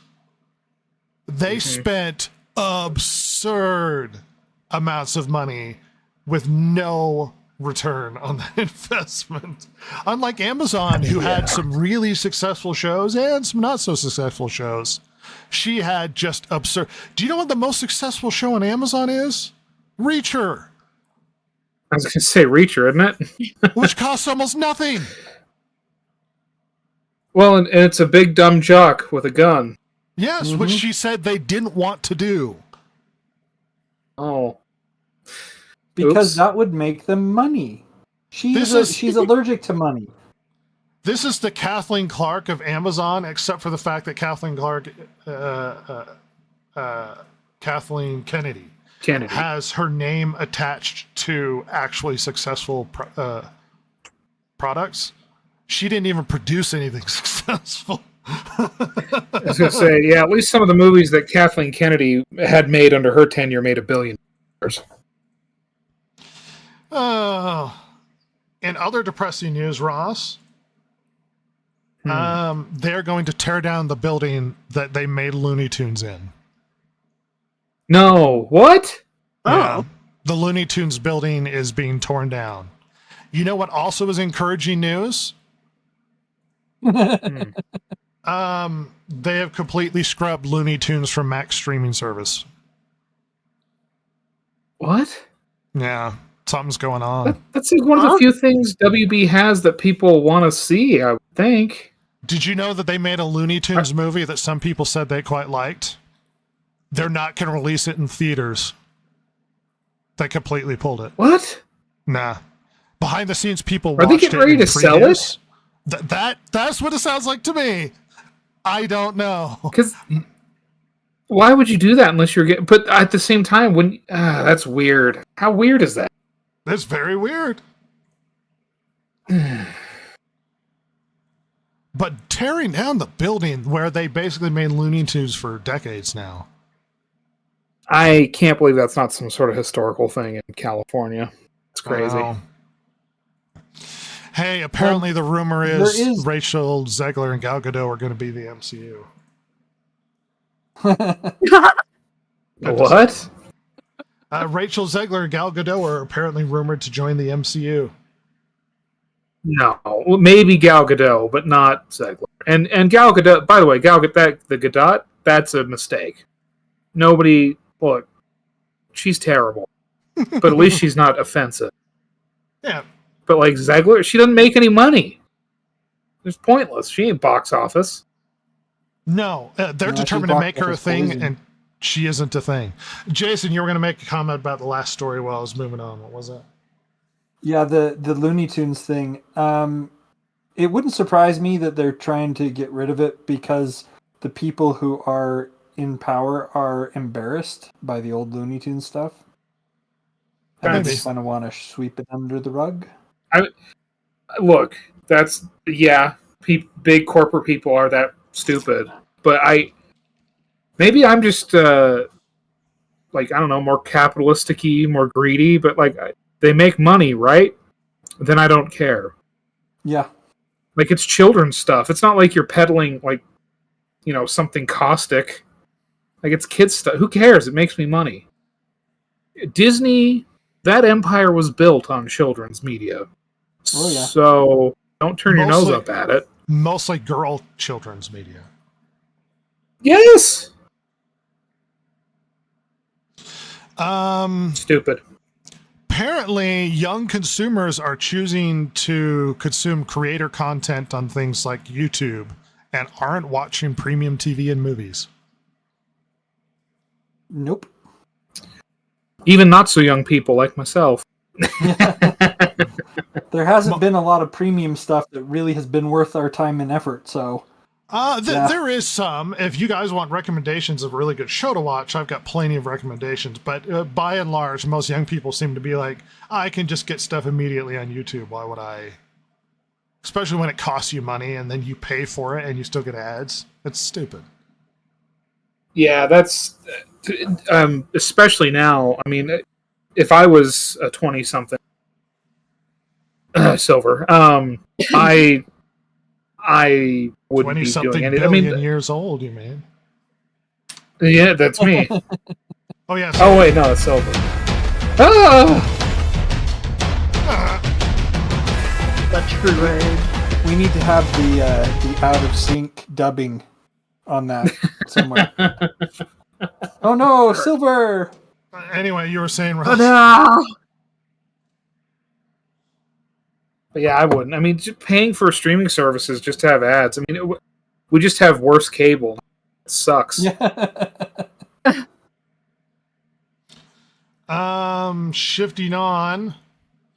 Apparently, the new narrative that they are producing is that Gamergate has caused the hellscape that is the internet today. Yes, it was. You all know the what? gamer's fault. You know what? Maybe this is right. Not in the way they think, but they might be right. People standing up for themselves and no longer putting up with the crap that they were being shoveled is, how come you won't accept the garbage we're giving you? Gamergate. Yeah, exactly. Like, that's... Oh, you mean that people see through your bullshit and don't like it? Oh, yeah, maybe you're right. Maybe it is Gamergate that caused this. I don't know. You know, one thing that might be shocking is that hate speech, quote-unquote hate speech, because, you know, how do you define it, has existed on the internet since its inception. Before Gamergate even existed. You do know 4chan's a What? thing. No. Listen, the internet I remember was my beautiful Yahoo splash page, and that's it. Okay, from about 2002. The The internet was a modern beautiful, rainbows. wholesome I don't know what place. you're talking The about. polite modern warfare chat rooms. Oh, yeah. Well, Respectful. listen, there was never websites like you know, that had certain leanings politically that might be considered supremacist of a certain race. Never those. Those were never. I never came across any of those ever. Nope. Bigotry Just spring good out of times. the ground in recent history. Absolutely true. That's what I heard. We didn't have racism until the internet in America appeared. Well, we didn't have racism until, I mean, I think it was about 2015, 14, somewhere around. It's only been about 10 years. Yeah, yeah. Forget all that stuff that happened in the 1960s. That's just fake news that's been peddled on the internet. If anything, It's true. Gamergate marked the we're not going to put up with this anymore and the pushback. You know, my favorite thing about Gamergate is that this has been turned into like a political, like men versus women, you know, liberals against, you know, racist chuds. When all it was about the reality, the thing that people were annoyed by was the relationship that people who review video games have with the developers. Yeah. That's it. Because if anybody remembers, Brett, you'll remember, I'm sure Jason does, Silver was a fetus. I'm a child.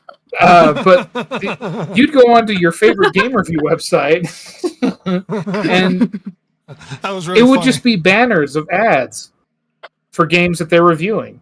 Yeah, yeah. Well, how's that okay? And by the ads, I mean, the reviews were never very, unless the game was truly horrific, or they didn't pay up their toll that much. Yeah, Go ahead, Jason. it was pretty much, you know, that they just, you know, it was almost, yeah, they were just shills, basically. No, because they hate women. Yeah. So, Ross, I haven't looked at it too deeply, but there's some interesting Nintendo news. Nintendo announced that they're doing essentially a virtual game card. The way I understand it, and I might be wrong, is that you are given a digital card when you buy a game, and you can share it. Interesting. Oh, A Interesting. virtual version, virtual card. Now I might have to look at it more Nintendo- deeply. I just saw this show up, but that's a fascinating to allow you to share something digitally. That's really interesting. yeah. Well, and Nintendo can be huge assholes, as we all know. Anyone that's Oh, spent any sure. time on the internet. However, God bless Nintendo, because they're the ones keeping what I remember of gaming going, and that is physical media. And even when they apparently now, I mean, if that's really what they're going to end up doing, that's awesome. And that keeps the horror monster that is going to be the internet in 5 to 10 years, that where everything's digital and horrible, keeps it at bay for just a little bit longer, and that's great. Moving on, where Netflix is going to make a live-action Scooby-Doo. Oh. Yeah. Scared? I'm so scared. Is the dog real? Are they training a real dog? Is it Air Bud? All I know is the word for modern audiences was thrown around. Oh, Oh. Matthew Lillard, no! They did the meme. No! Oh my god. Listen. So it's gonna be Velma live action. Yeah, that's the concern. You know what's... Listen, Right. not to delve too far into the worst parts of my algorithm, but, I mean, it's not even just my algorithm. You know what's a popular cosplay? Velma? Yeah. Just make the show. Just make the show like Scooby-Doo. For modern audience, it was a show for children. Like, Yep. Give them cell phones. People will That's like the most it. modern I want. literally. Yeah. Yes, literally. You know what? Paint up a Chrysler Town and Country like the Mystery Machine. There, Yeah. that's it. No A more. newer car. Can't do any more. Yeah, that's no more. Say it's electric. Lie. I don't care. Don't. That's all you can do. That and cell phones. That's it. People have already attached to these characters. Maybe the guy that owns the haunted house uses technology to spook you. Yeah. They actually did that in one of the new Scooby-Doo cartoons. They had a haunted house, but it was just the house's AI going out of whack. Perfect. That's all we need. Interesting. Well, I'm not just I saying really AI, want just Scooby Doo and the mystery projector. clown of the sewers or something. yeah. The Have Mr. a Clown of the projector. just go hardcore in the dark Scooby-Doo era where they're fighting it. Yeah, just any modern day like a horror movie, like the newer It I'm picturing. Just yeah, Scooby-Doo fight that. tackles the worst horror movies. Scooby-Doo and the journey into Texas Chainsaw Massacre or something. Scooby Doo and the Nun of Romania. Oh no! I just thought of one. Oh no. Scooby Doo and their trip through the Baltics in the '90s, Oh or no. the Balkans. Excuse me. Uh, Don't look behind that house. There's a big pit. Scooby-Doo Something's and the in there. mass grave. Scooby Doo and the Scooby-Doo recording of war 2024 crime. election. Modern audiences, right? Scooby-Doo and the assassination And the Blair attempt. Witch. God damn. I know. It was like, oh, it's just old man Jenkins not wanting to pay taxes. It was just the CIA the whole time. Oh wait, no. Hey, guess what's also concerning? We did finally get a confirmation live-action Legend of Zelda movie is in the works. Oh, no. Oh, what a piece of shit Link that's going to talks be. once, I'm done. He should just open his mouth and classic Zelda music plays. That's it. Just he opens his mouth. He opens his mouth and just ocarina noises.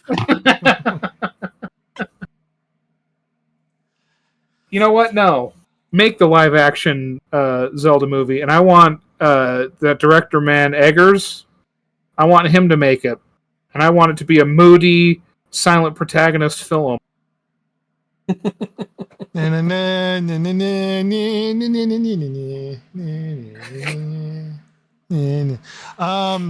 The studio that Simon Pegg and Nick Frost sort of own is being shut down by Sony, and Sony's retaining the rights, so they can just move on and make another studio, I guess.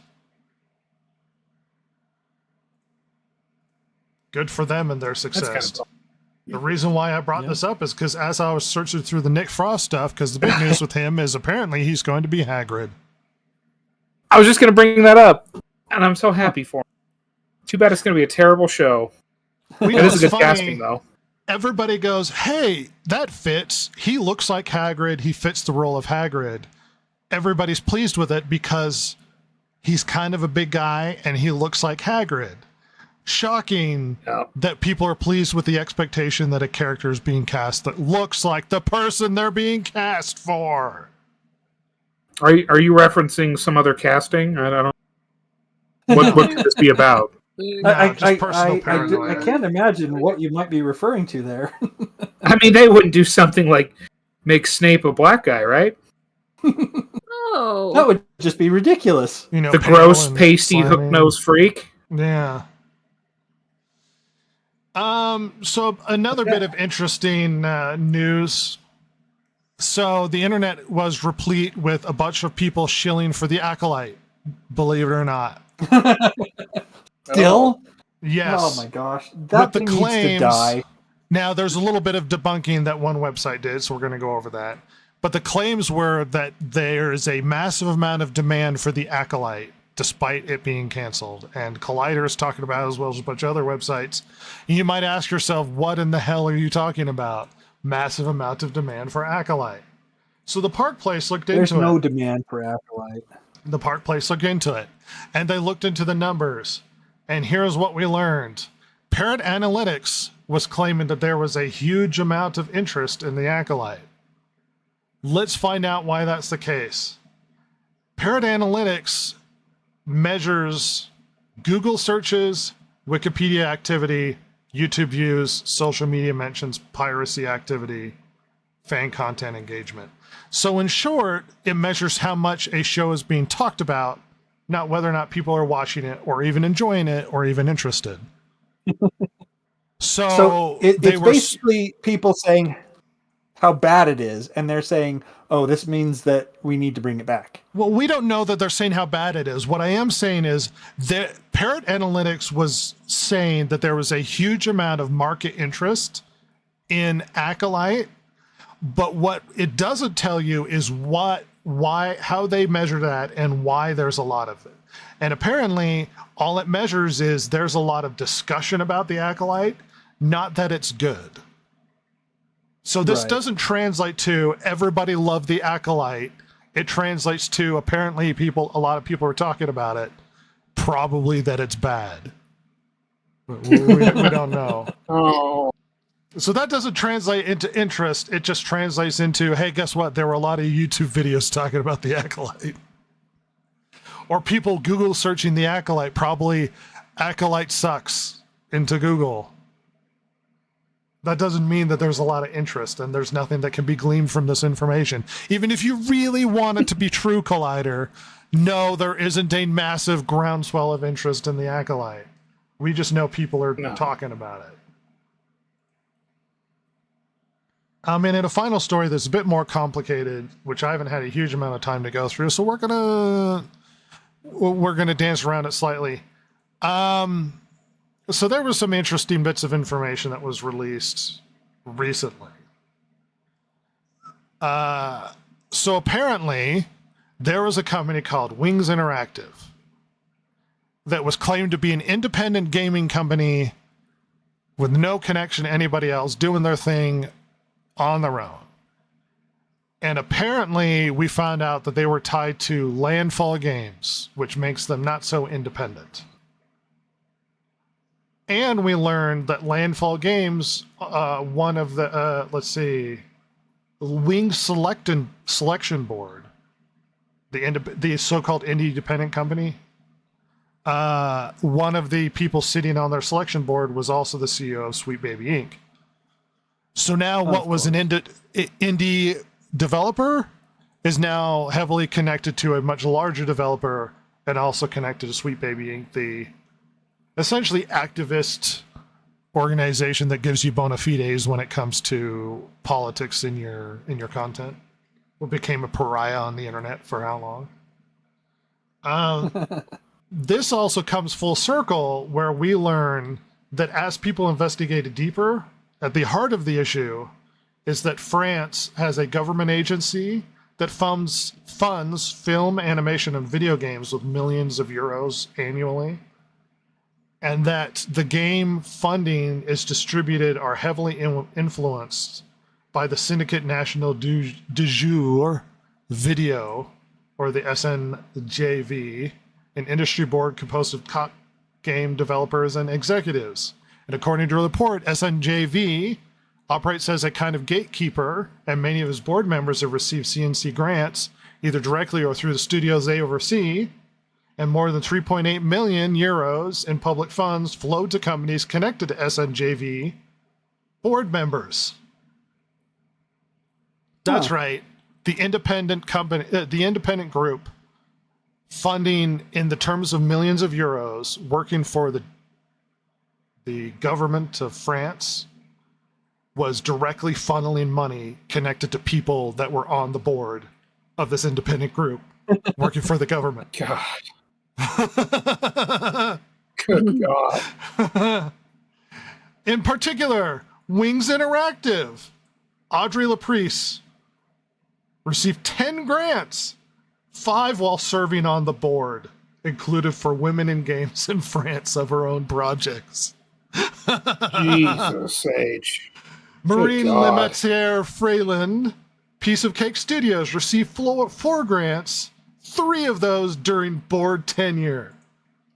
Herv Sohm of Old School Games received 6 grants, 1 of which while he was on the board.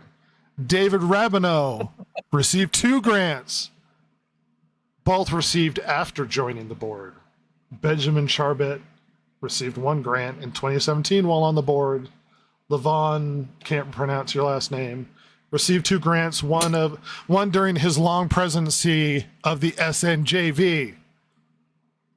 Anne received 1 grant before joining, but also a co-founder of Women in Games of France, maintaining the same circle of influence. Gregory Carreau received 3 grants before his COO role. Board member timeline unclear. Yada, yada, yada. So apparently there is a circle of friends self-funding and self-influence these quote-unquote indie game properties, shilling the French government of millions of euros by funding their own shitty projects. Oh. God. What a nightmare. I love all of it. And in the mix, Sweet Baby Inc. involved in all of this. Right at the center. As if we didn't think they were corrupt enough. Is anybody shocked at the internal corruption within the gaming community when it comes to this sort of thing? As if this wasn't already exposed when it came to Gamergate, of the incestuous relationship between developers and the media.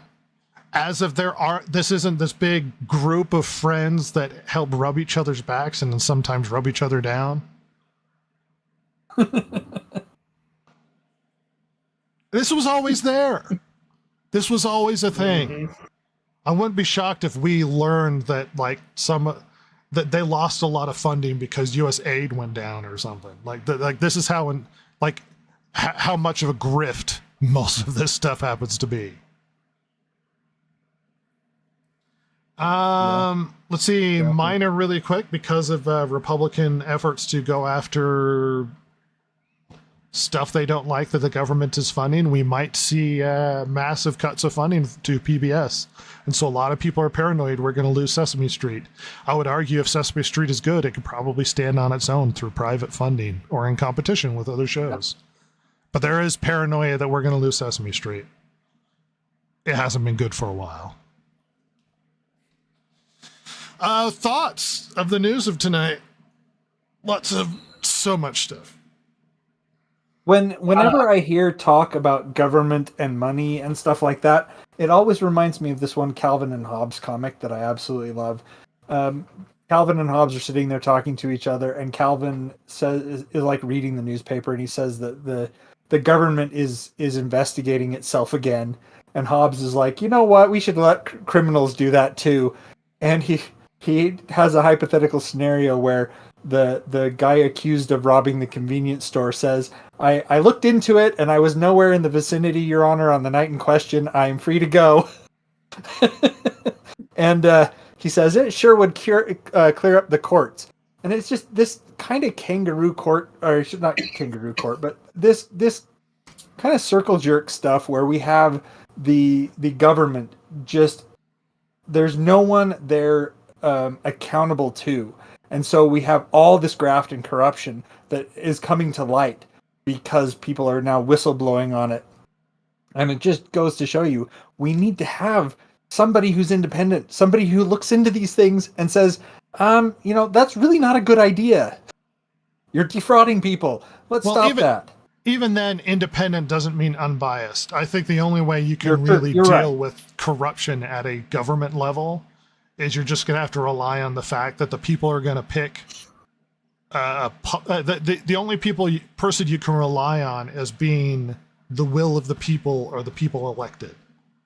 And so hopefully you could trust the people to pick somebody and elect people that'll try and deal with the corruption. Otherwise, you're just one hand's rubbing the other when it comes to corruption. But regardless, we've had a lot of news tonight. Jennifer Salke was a big surprise for me that she's dumped out of Amazon. The overlord to blame for all of the Rings of Power and Wheel of Time and all of the other, like, she is why we have Amazon the way that it is and why it sucks. More or less, they put all their trust in hundreds, in the terms of billions, on her shoulders to fix everything. And this is what we got. This is what billions of dollars spent by Amazon to produce utter trash. And the way that they got rid of her, just, you know what? We don't need that job anymore, so... Yeah, she wasn't fired. She didn't resign. They got rid of her job. And we're not just, we're not going to move you into a different job. We're just letting you go. Yeah, her job has been gotten rid of.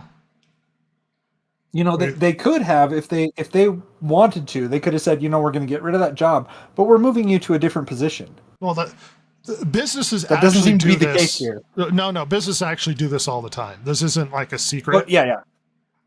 They'll do this like just before somebody gets to retirement, instead of firing them, which will have a huge issue so that they can't get their retirement anymore. When they'll retire a job so that there aren't issues because of a firing. Like, this happens all the time. And then there's not lawsuits because you can't claim that somebody went after you. They're just like, well, restructuring or whatever. This happens. Silver, you've been quiet. What are your thoughts? You happy with watching Ubisoft? the fire burn. Watch the fire burn. I'm happy that their stupid decisions are failing before their eyes. The reckoning is upon us. The thing is they don't seem to be learning anything from it. No, it would be better if they're like, ooh, that was a bad decision. Let's do something different. But they do this thing where they double down instead. Well, I'm not really that invested in whether or not they learn their lesson. It's whatever. Let them burn. Well, the thing is if they learned their lesson, then that would mean that we would be getting something worthwhile. It just barely happened. Well, I don't care about their personal growth. Let them burn. And that's valid. But we're also not getting anything for us either, so... I mean, I'm not really that invested in whether or not they produce a decent Assassin's Creed. There are other games to play. It's not like... Very true. I had this big problem with Star Wars when they started making bad Star Wars movies. A lot of my personality was around... Like, I was a Star Wars kid.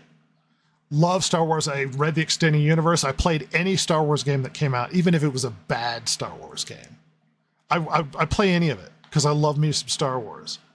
And then it started going bad, and it's like I didn't know how to deal with the... And you know what it created in me? The cynicism of never fall in love with a franchise and believe in it because it'll only disappoint you.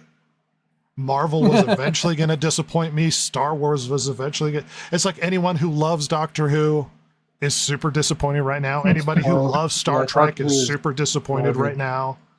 Anyone who loves Marvel is super disappointed right now. Indiana Jones, Star Wars, Indiana Marvel, Jones, you name it. they've ruined it as well. So stop wrapping your personalities around these franchises. I know as nerds, we care a lot about these things.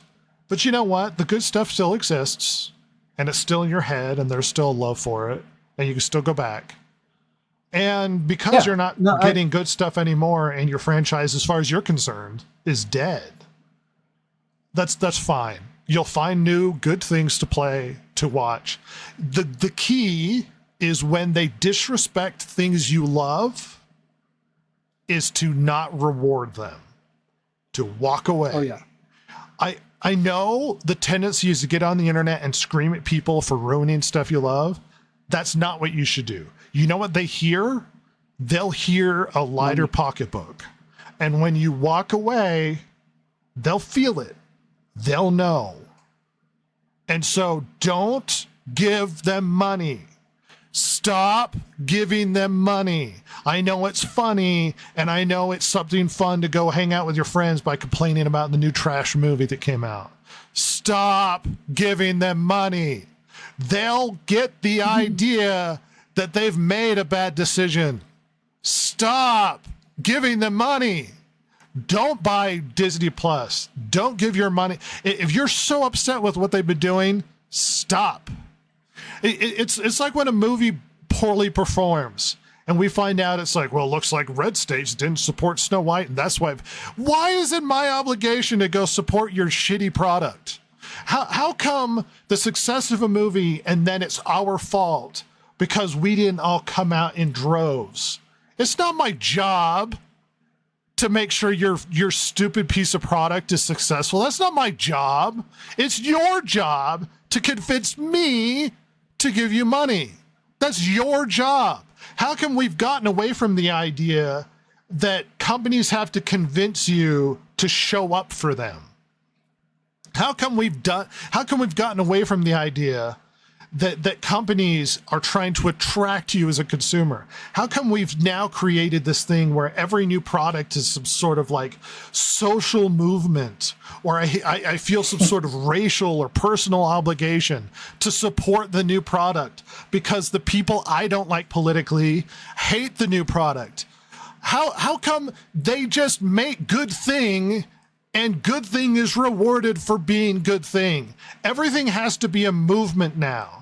They turned Black Panther when it came out into an obligation to support it because of black people, as opposed to it's just a superhero. Guess what? I like Black Panther, the character. Black Panther was kind of a mediocre film. But I shouldn't be watching it simply because I feel bad about black people, or because there was a big black people movement in this country, that somehow there was some sort of moral obligation to go see it. Like they turned the second movie into such a movement that they were like, white people stay away so black people could experience this personally. It's like, really? So your message is white people need to stay out of the theater so that they can privately enjoy their... It's like, what is this? How come it just can't be a good movie that we all get to see? Believe it or not, I can relate to characters as a human being simply because they don't have the same skin tone of or degree of melanin that I do. How come everything has to be some sort of racial purist movement, or we have to support a movie because women have to band together? How come it can't just be a good movie? Believe it or not, Disney being a girl brand, I loved Disney movies. Some of the best movies that have come out in the last, like inspiring for young people. Oh yeah, were Disney movies. Yeah. Aladdin's really good. Guess what? Snow White's a really good movie. It's really good. It tells you about relationships and what you're looking for. It's not a complex film. It's an amazing piece of artwork that had a huge effect on Hollywood, that changed how we viewed animation. It started anime. If you like anime, it started with Snow White. If Snow White didn't exist, we wouldn't have anime the way we have it today. If you're sitting there going, oh, freaking Jujutsu Kaisen, Snow White's existence creates Jujutsu Kaisen. hands down. Jujutsu Kaisen doesn't come out of the ground in some purist Japanese form of media. The Japanese were trying to recreate American animation, and American animation was coming out of Disney. That's what they were trying to do when they started Japanese animation, is they were trying to recreate American animation, which was created by Disney. Disney and Snow White created Disney. Disney actually went into debt to create that film. Went into debt, and probably the studio was going to go out of business.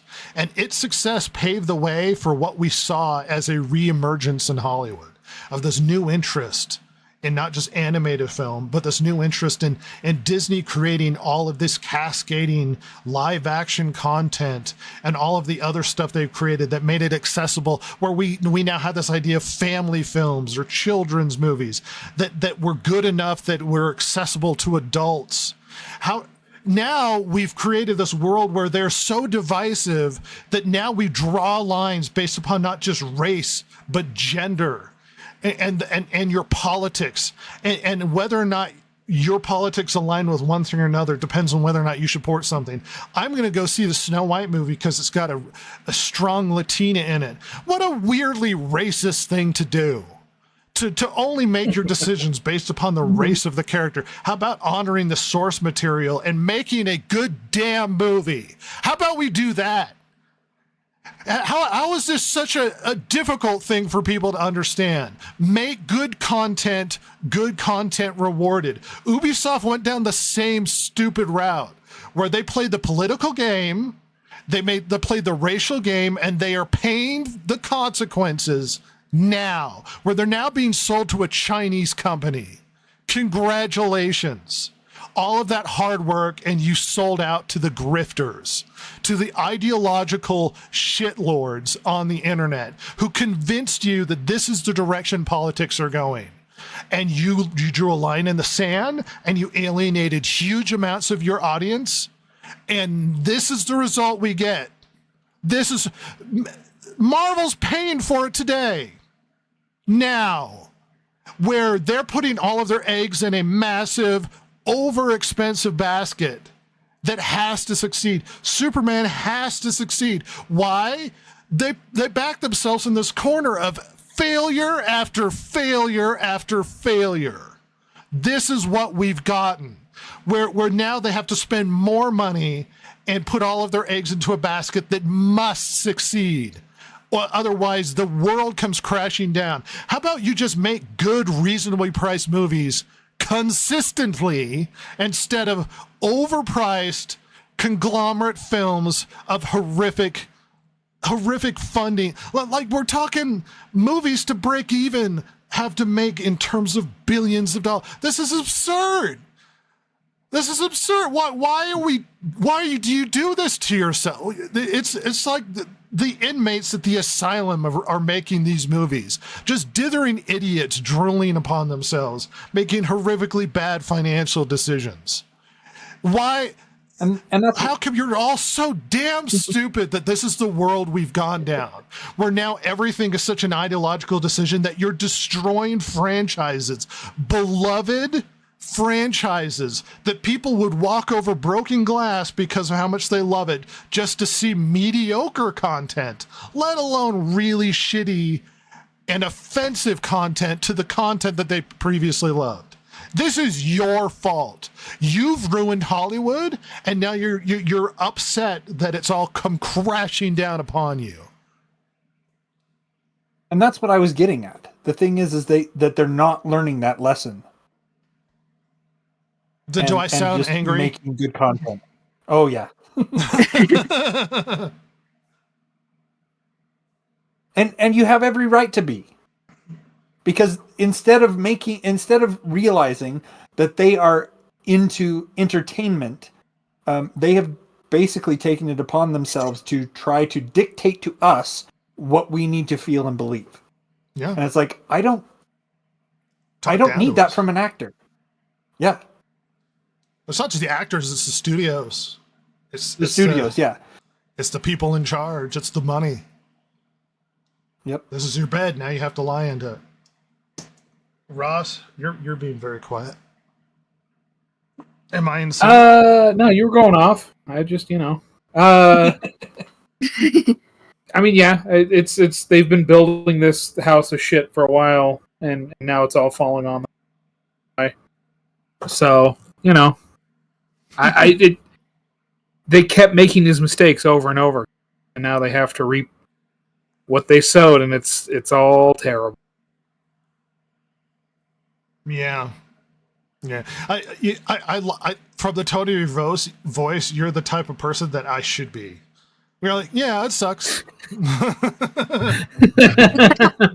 To be fair, like the one who's been making like the most egregious. I mean, it's mostly Disney. I mean, everyone's making terrible mistakes, or Hollywood especially. But, like the MCU is especially horrendous, and I just don't. As I've mentioned many times, comics aren't my thing. I find it fascinating from a like, oh man, they keep making these mistakes over and over again. This is hilarious. Or look how well they built up to themselves previously. But whereas for you, it's like, oh, everything I've liked is trash. Yeah. Whereas I'm like, yeah, a lot of stuff I liked is trash, but not everything. Warhammer 40K. It's going down the shitter. Yeah. BattleTech's going down the shitter. BattleTech's gone down the crapper. Halo is gone down the crapper. You know what? No, it is everything. Just I have to lobotomize myself to not care, which I've done. Everything you loved is ruined. Everything you garbage. Love. I mean, comic books in general. Like everybody seems to ignore the fact that comic books went through their massive decline, and then they made decisions to go hyper political in their storytelling. And then it didn't do well, and their conclusion was double down. And then we got constant conversations about should comic books just go out of business. Like they are running with numbers that they would have canceled like a decade or two ago. They would have canceled those runs, and now they're begging for those numbers. And it's like, what did you do to comic books? Well, we made them political, and we chased an audience that doesn't care about comic books, and we scared away all our whales that bought every issue because they got so offended by what we were doing with our characters. But it's fine. We'll just keep doing it and ruining what you love. And that's one of my favorite things is while the MCU is making literally billions, what was the comics division doing? Were they tying in with comics? Were they expanding stories that were told in the movies? Were they doing anything like that? Were they even making comics that where Iron Man is Stark, where the Hulk is, I forgot his name now, but whatever, Bruce Banner? Yeah. No, they weren't doing that. The Hulk was a fucking Korean guy, and Iron Man was Ironheart. Brilliant. Captain America was a member of Hydra. Of Hydra. Yep. And Thor was a woman. Spider-Man was Miles Morales. Thor was a woman. And it's like, oh, good tie-in. How about when kids go to see a movie and they go, I like Thor, and then they're like, can we go buy Thor comics? And they walk in, it's like, who's this? Why is it a woman? Yeah. I don't understand. Literally the most hilarious thing about the whole MCU saga to me is this thing that came from comic books cannot sustain the comics because how did I don't know the corporate structure, right? But the guy who owned the entirety of Marvel, I would be like, yeah, no, you're doing comics that tie into the goddamn movies, you idiots. Like, what's wrong with you? I want everything to be doing well. And if you do well, you'll make more stories for us to make movies. You morons. Yes. Like, it's just, that's perhaps the most fascinating to me is not in that realm. Is just watching one half of, like, not even half, but like one side of that company, the original side, the side that made this castle that we're all living in, theoretically, just nosedive into the ground. while the other part of it is soaring into the sky and making billions. And then subsequently nosedived as well. But, it's no wonder. I mean, the creative bankruptcy had started on the comics. And now it just is infected, apparently, the cinematic side. And here we are. It's amazing. It's truly fascinating. A lot of the original stories that all of the successful Marvel stuff was coming from were classic Marvel stories, Captain America, Thor, and that sort of thing. And it slowly evolved into more of the modern storylines, which aren't doing well. Yeah. It's like, hey, let's do Captain Marvel. Oh, you mean classic Captain Marvel that everybody loves? She's this strong female character. No modern hyper feminist Captain Marvel. Oh, that no one likes, that the comic was canceled multiple times. Yeah, that's going to be successful. Sweet. Did you know that when they made Miss Marvel, she was intended to be a replacement for Spider-Man? A new Spider-Man. Wow.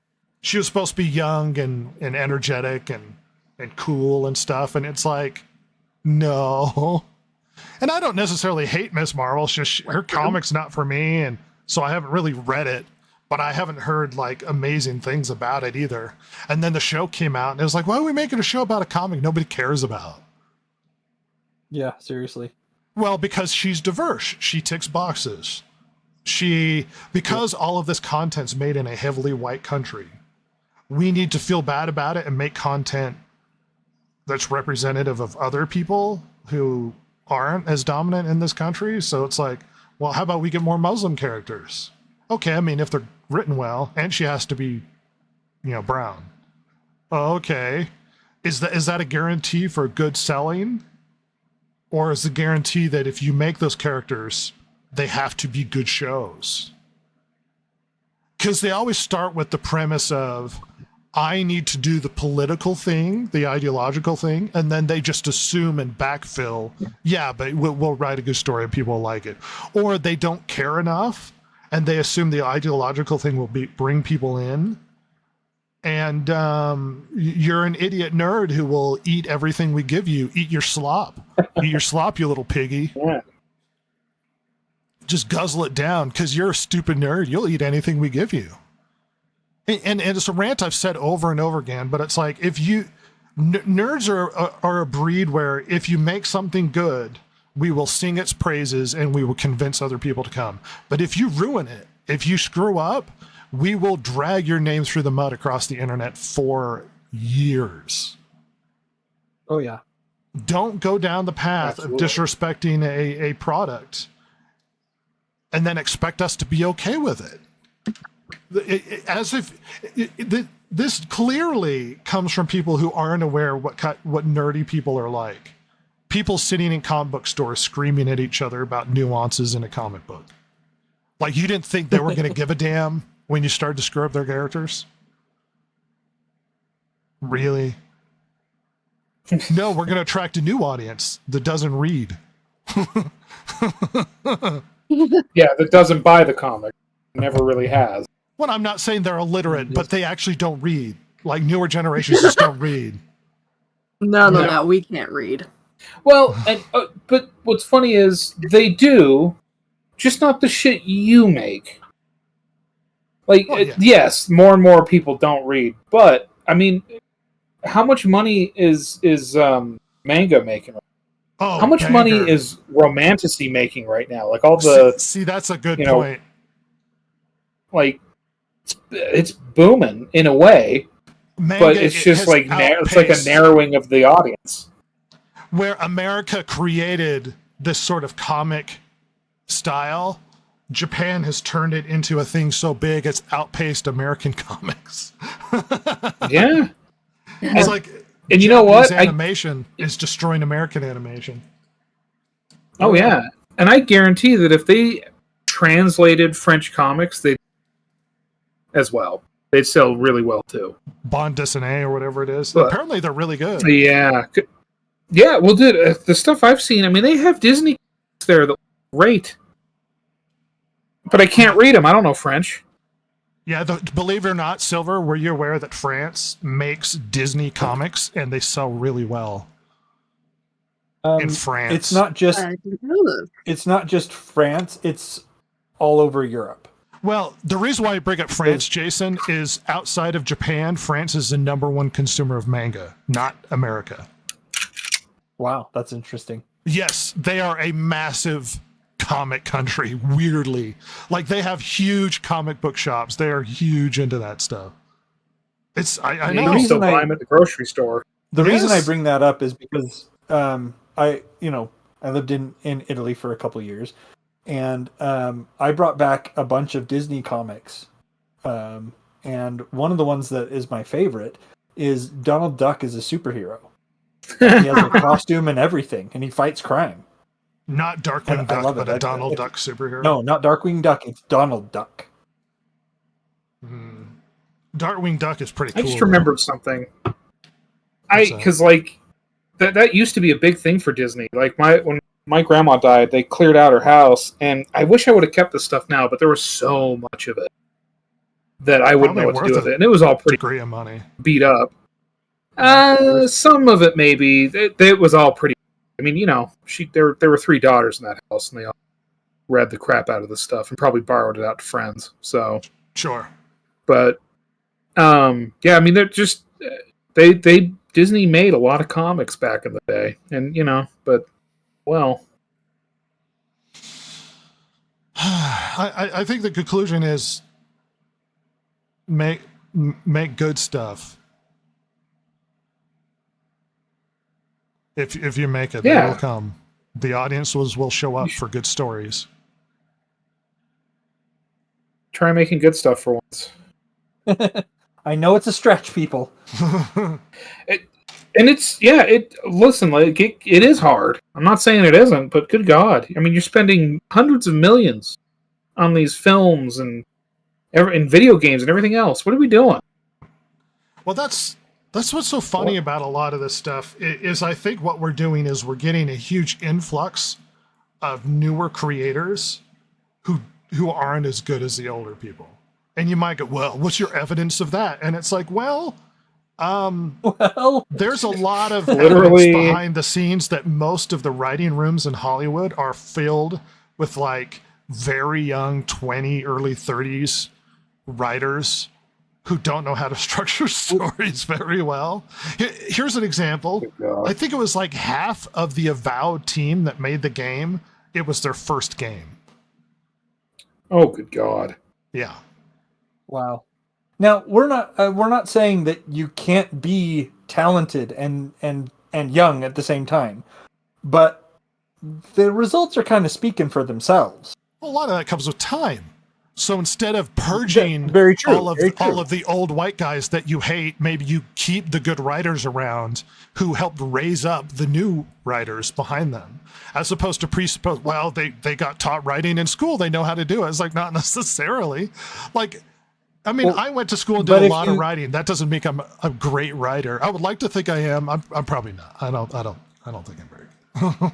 I mean, part of the problem that we have right now, and this is speaking as devil's advocate, is that if you keep the old white guys around who know what they're doing, then we can't push our agenda because they'll say, "Well, that's not good writing," and they'll tell based people upon that. some weird racial standard because you have lacked the capability to relate to someone simply because of some sort of demographic. I find it gross. It's weird and racist. It's really Very gross. And it's really divisive. It's like, do we really have to draw lines? Is this the freaking Brady Bunch? Do you think their family was better when they had to draw the line down the middle of the room?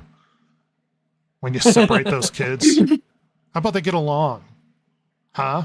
Silver, do you think your relationship with Kaiju Brother is going to do very well if you just don't talk to him? No.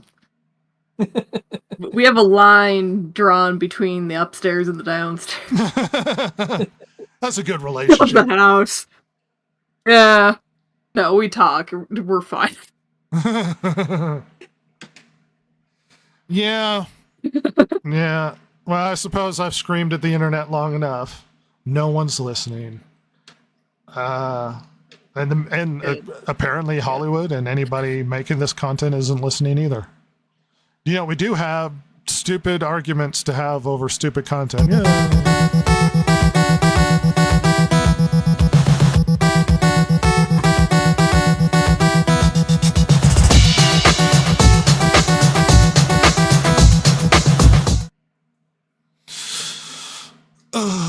I gotta bring this up, and Jason's taking over. We finished our last bracket with the cryptids, and we've got a new, even more ridiculous bracket. So our first fighter here is going to be, well, should I wait for you to get that pulled up, or should I start? Well, I don't know which one it is. Are they in order? They should be, yeah. It should be the first two. So is it Crazy Cat Lady? Crazy Cat Lady, yep. Okay. So it's Crazy Cat Lady. Her ability is to shoot poison darts from her nose, and her already have questions. Her weakness here is that she's carrying a baby. All right. And she is facing off against a pirate that shoots lightning and rides a hoverboard. Now, is this an adult pirate? This isn't like a child pirate? No, this is an adult pirate. Unfortunately, this was one of the ones where I was trying to get some AI-generated art here, and it kept coming up with, this is against our content guidelines. So hoverboard, apparently shooting lightning... Yeah, hoverboard, not a segue. But apparently shooting lightning is possibly, it's violent. So actually doing the what I had to do with the cat lady shooting the dart from her nose, that one, again, that was I couldn't get that past the content guidelines. I had to then put a crazy cat lady holding a baby and then superimpose on it a dart. It would let me do a dart, but not that she was shooting a dart from her nose. Yeah, do a little bit of editing. So I did throw this through ChatGPT, and it says the strengths.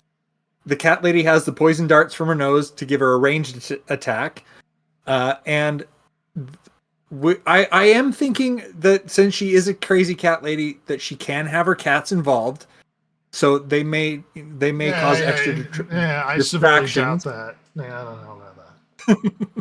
Well, they may just be there. They may not be actively helping. Or the weakness, she's holding a baby, which limits her mobility and dodging. As far as the pirate on a hoverboard, lightning attacks are powerful and possibly area-based, meaning he doesn't need pinpoint accuracy.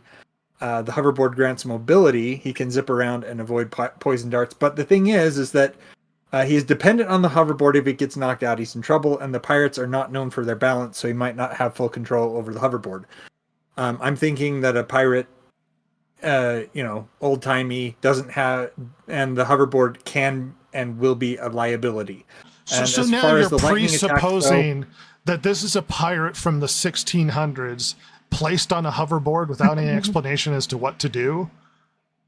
So he so you've just displayed that's like taking a cowboy and putting him on a motorcycle and be like, go.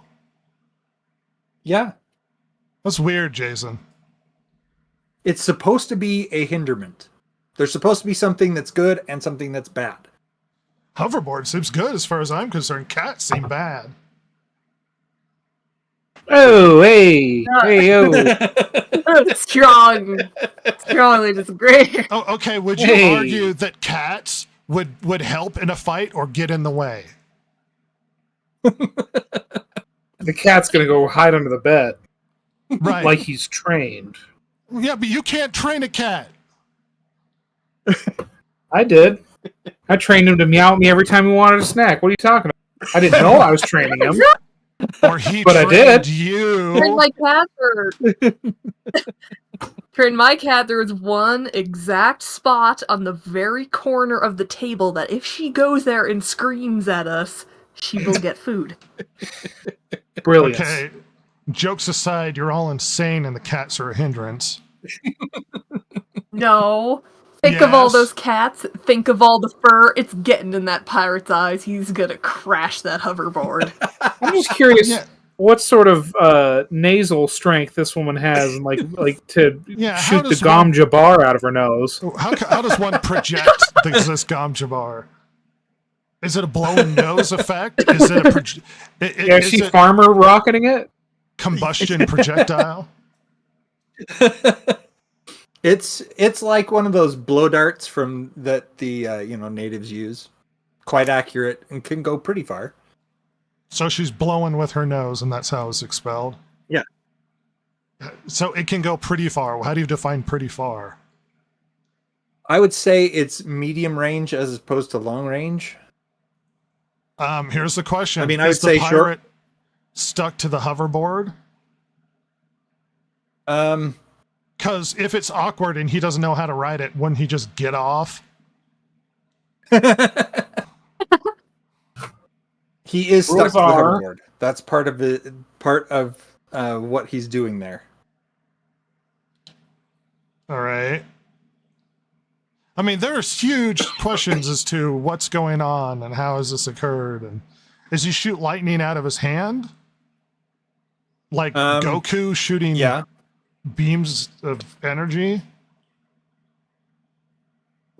Kamehameha waving. Kamehameha? Not Wolfang Fist So it's- from the stupid one of the worst Hey. characters in Dragon Ball Z. Yamcha's great. Yamcha can suck my Dragon Balls. No, hey, yo, Oh, Yamcha. got some he's Dragon a Ball Z baseball for you, player. pal. He's so underpowered, he became a baseball player. That's true. Greatest baseball player ever. Oh, shut up. Shut up, Silver. You don't know. Yamcha. Shut Anyway, up about to Yamcha. go on with the chat GPT, it says, who wins? It depends on range. If the crazy cat lady lands a poison dart early, the pirate is done. If the pirate can keep his distance and unleash lightning before getting tagged, he wins. If her cats can interfere, jumping onto the hoverboard, clawing him, or blocking his vision, then she has a strong chance. The final verdict is I'd give a slight edge to the pirate since he has superior mobility and a more devastating attack. But if the crazy cat lady plays it smart, she could absolutely take him down. Yeah, I don't think Chat GPT has anything interesting to share about this. About this. Well, you know what? At the end of the day, let's look at it rationally here, folks. All right, look at this rationally. You take away the hoverboard, you take away the lightning. You still got a very dangerous pirate, man. That's true. With syphilis. You take away the poison dart, and the cats. You just got a lady, a regular. I think the pirates got A this. lady with a baby. Yeah, Yeah. she's throwing those diapers like bombs. Oh, Well, now you're implying she has an inexhaustible source ready at hand, as if she would only have one. So It she is would only inexhaustible. Have you ever have. She met would a at baby? most have one. No, I think she would I don't change think the they baby exist. before the combat. they're not real. The babies are fake, confirmed. Fake news. Fake baby news. Do we take a vote here? Who votes for Crazy Cat Lady? The cats No, are a I- hindrance. Vote for The babies Crazy are Cat a Lady. hindrance. The weird nose thing is Also- awkward. You know, as much as I hate to say it, the pirates shooting lightning, the cats will look at that light and go like, "Ooh, look at that light," and they'll jump in front of her like a little kitty meat shield.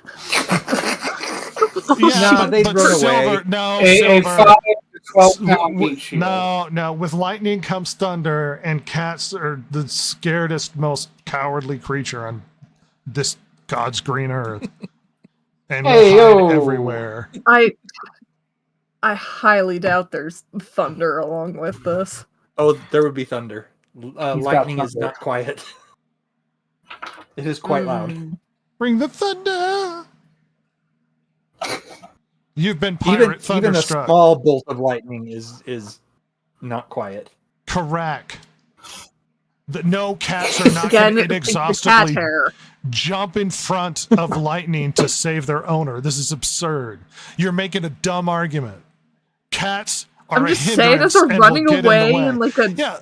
Well, just because your brain is broken and your the damage is a tumor in the shape of a cat head doesn't mean that cats have any validity in an actual fight, Oh. you psycho. come on. You could say when you could. came over, when you came over and we watched A Silent Voice, and 'Cause I my let big it boy happen. Kitty. I let it happen. Oh, you let your eyes be just constantly crying for an hour straight, and you're Well, so you think the pirate is going to sit down and let very shitty cat sit on his lap, and then let the hair kick up, and then fight the Catwoman after he's pet all of these no. cats? I think as soon as he releases that lightning, and then all the cats are freaking out, going around everywhere. Cats are very spastic when they're terrified, especially with other cats in the room. There's so much hair being kicked up in the air there, it goes straight into his eyeballs and he's blinded. Oh, see, now you're relying on luck for this to occur, as if the hair. Well, It's just immunity cats to don't cat throw hair. It's like, clouds of fur like that. This isn't Pigpen from the Peanuts. Could be. it's not like chunks of hair being thrown in his eyes. I'm talking like all the hairs in the air, it's floating around. It's like snow. When He's cats not give off hair, it's freaking snow. No, he's not allergic. This is insane arguments. You're just siding with the crazy cat lady because you think you have a hope in a fight. Everyone's eyes are irritated by cat hair. Even mine. It's because your brain is broken because you think that cats are beneficial to imagine showing up to UFC fight. One guy's like a normal guy and the other one just walks in with 20 cats. Do you think the cats are helping? Or just I think they're hurting both of Boosting them? his morale. Do you think he's just created some sort of weird gladiator arena full of like angry animals that will hurt both of them? You just have like a big cage match and then there's a bunch of cats in there. Yeah. Technically the cats are still on that one person's side, so even if they hurt both of them, they'll win. Cats will turn on you eventually. You created this scenario of cat fur that also hurts the crazy cat lady, who requires her eyesight to shoot nasal darts. How many darts per minute can she shoot? I just want to know. Well, now we've gone the road of insane discussions about the caliber of weapon, how fast she could shoot them, and the distance rendered, as well as force and play. Like, this is a stupid discussion about a dart coming out of a woman's face while she's holding a baby. A baby, I assume, that she's trying to protect, who's also being affected by the great snowstorm of cat hair, I assume. What if she just like yucks the baby at the pirate? So now you're guessing that she doesn't care about this baby. It's supposed to be a hindrance. She's supposed to be We carrying don't know. it. We do know. It just says a baby. No, Jason implied it's a I hindrance. don't know. It's like So she's holding It it is a and hindrance. protecting it. It's not a missile weapon. I don't think this pirate would be good on a hoverboard. He's a frickin' pirate. I agree. But he doesn't have to travel, and he gets better over time. You know what doesn't get better? Babies. So you're saying that this pirate here, during their fight, is like, hold on, give me a minute, and he's just figuring it out. Well, Yeah, but at the end of the day, the pirate is still a pirate. He could kill that woman with bare hands. What? I see no sword on this guy, Silver? and she can still shoot him. Silver, pirates have sea legs because they're on ships moving all of the time. He has a much better chance of adapting to this to this hoverboard than a random Catwoman would.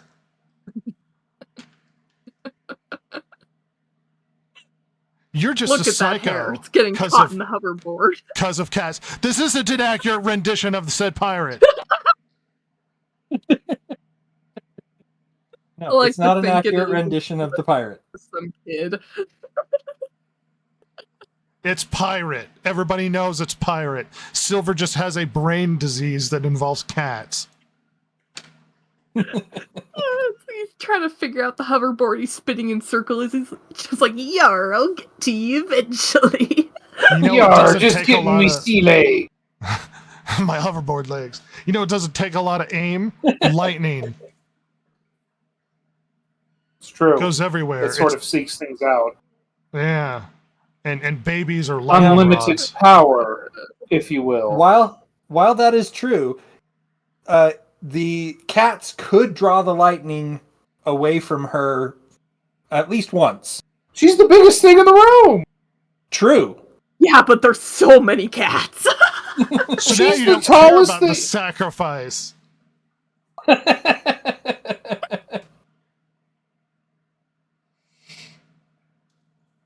Yeah, no, It's it's the the pirate. pirate. I mean, it's the pirate with the lightning. I mean, come on. Okay. That's 3 votes for the pirate with lightning. Do I hear a 4th vote for the pirate with lightning, or do we have one for the crazy cat lady? My gosh. Silver votes for herself. Hey, look, it's still Women's History Month. I can't invoke that, can I? No. Kill anything involving I cats. go for Crazy Cat Lady because I resonate with her. Do you? Do you relate with this character? Yeah. Oh, yeah. Well, Pirate it's all 3 day. to 1. Then pirate moves on. And next week we can look forward to an evil doll with a rocket launcher. Heck yeah. Let's see. Scream's name of attacks before using them against a demon-possessed car armed with holy hand grenades, and it explodes if it stops moving. I love the Holy Hand Grenade of Antioch. Good lord. So This apparently this was demon one that car is from actually- the Speed movie. Yeah. The funny thing is that the demon-possessed car gave me no problems with any of the AI generators. None whatsoever. They're like, "Oh, you want a demon-possessed car? Here you go." It's because AI is a demon. That's Yeah. my schizo take. I mean, I was sitting there thinking, you know, a demon-possessed car, they'd be like, "Ooh, that's kind of crossing the lines there," because they were like, you know, an evil doll with a rocket launcher was giving it issues, and they're like, "No, here you go, demon-possessed car, gotcha." The problems of AI. So it was kind of weird. Some of the ones that it was deciding were problematic, and the ones that it was just letting it pass through. You know, it was kind of So that's it for the fight for today. Silver's kind of weird. Listen, these conversations aren't interesting if we all agree. Yeah, that is true. We have to fight. Gotta be It's devil's written. advocate. Without her insanity, what would we do? We have to be the Yeah, demon it's car written in the advocate. cards. Usually all 3 of you are on the same page. I'm just like, dang, this would be boring if I don't go off the rails. Let's go this way. Because somebody has to make the logical decision. Someone's got to be entertaining. Oh She's a star. no! She's caught me. I am the boring one. Found him. Found it. Well, it's been a special podcast. Special like always. Yes. I'm super Very grateful you've come along special. for the ride for this special day. Jason, something to leave us with?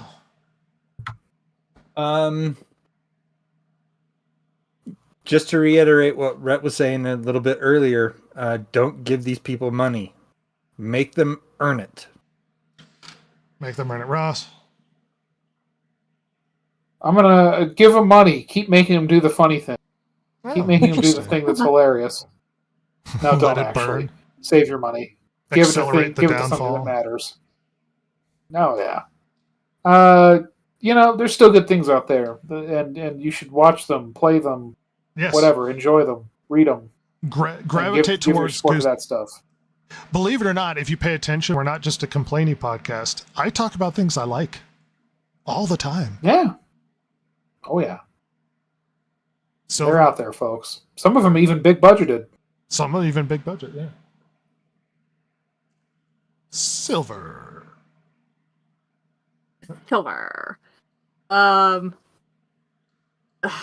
I guess you have the opportunity to make s'mores from this bonfire. Yeah. Oh, the witty one in the group. Oh. She's a comedian. She is. The witty one? Holy cow, I gotta tell someone. You're going to be a star, kid. Yeah, don't take it too far, Pat. Oh.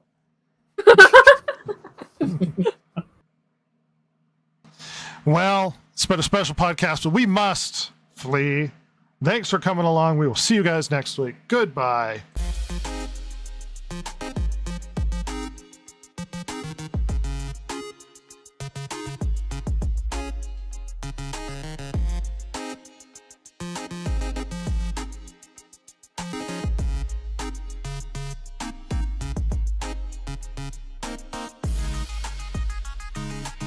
If you like the show, follow Rhett, Jason, Ross, and Silver, the world's most lethally stupid internet personalities, on Twitter at DG Podcast or on Instagram at Distracted Gamers.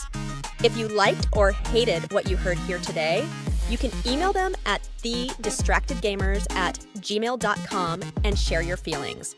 Not that Jason would care, since he hasn't any, of course.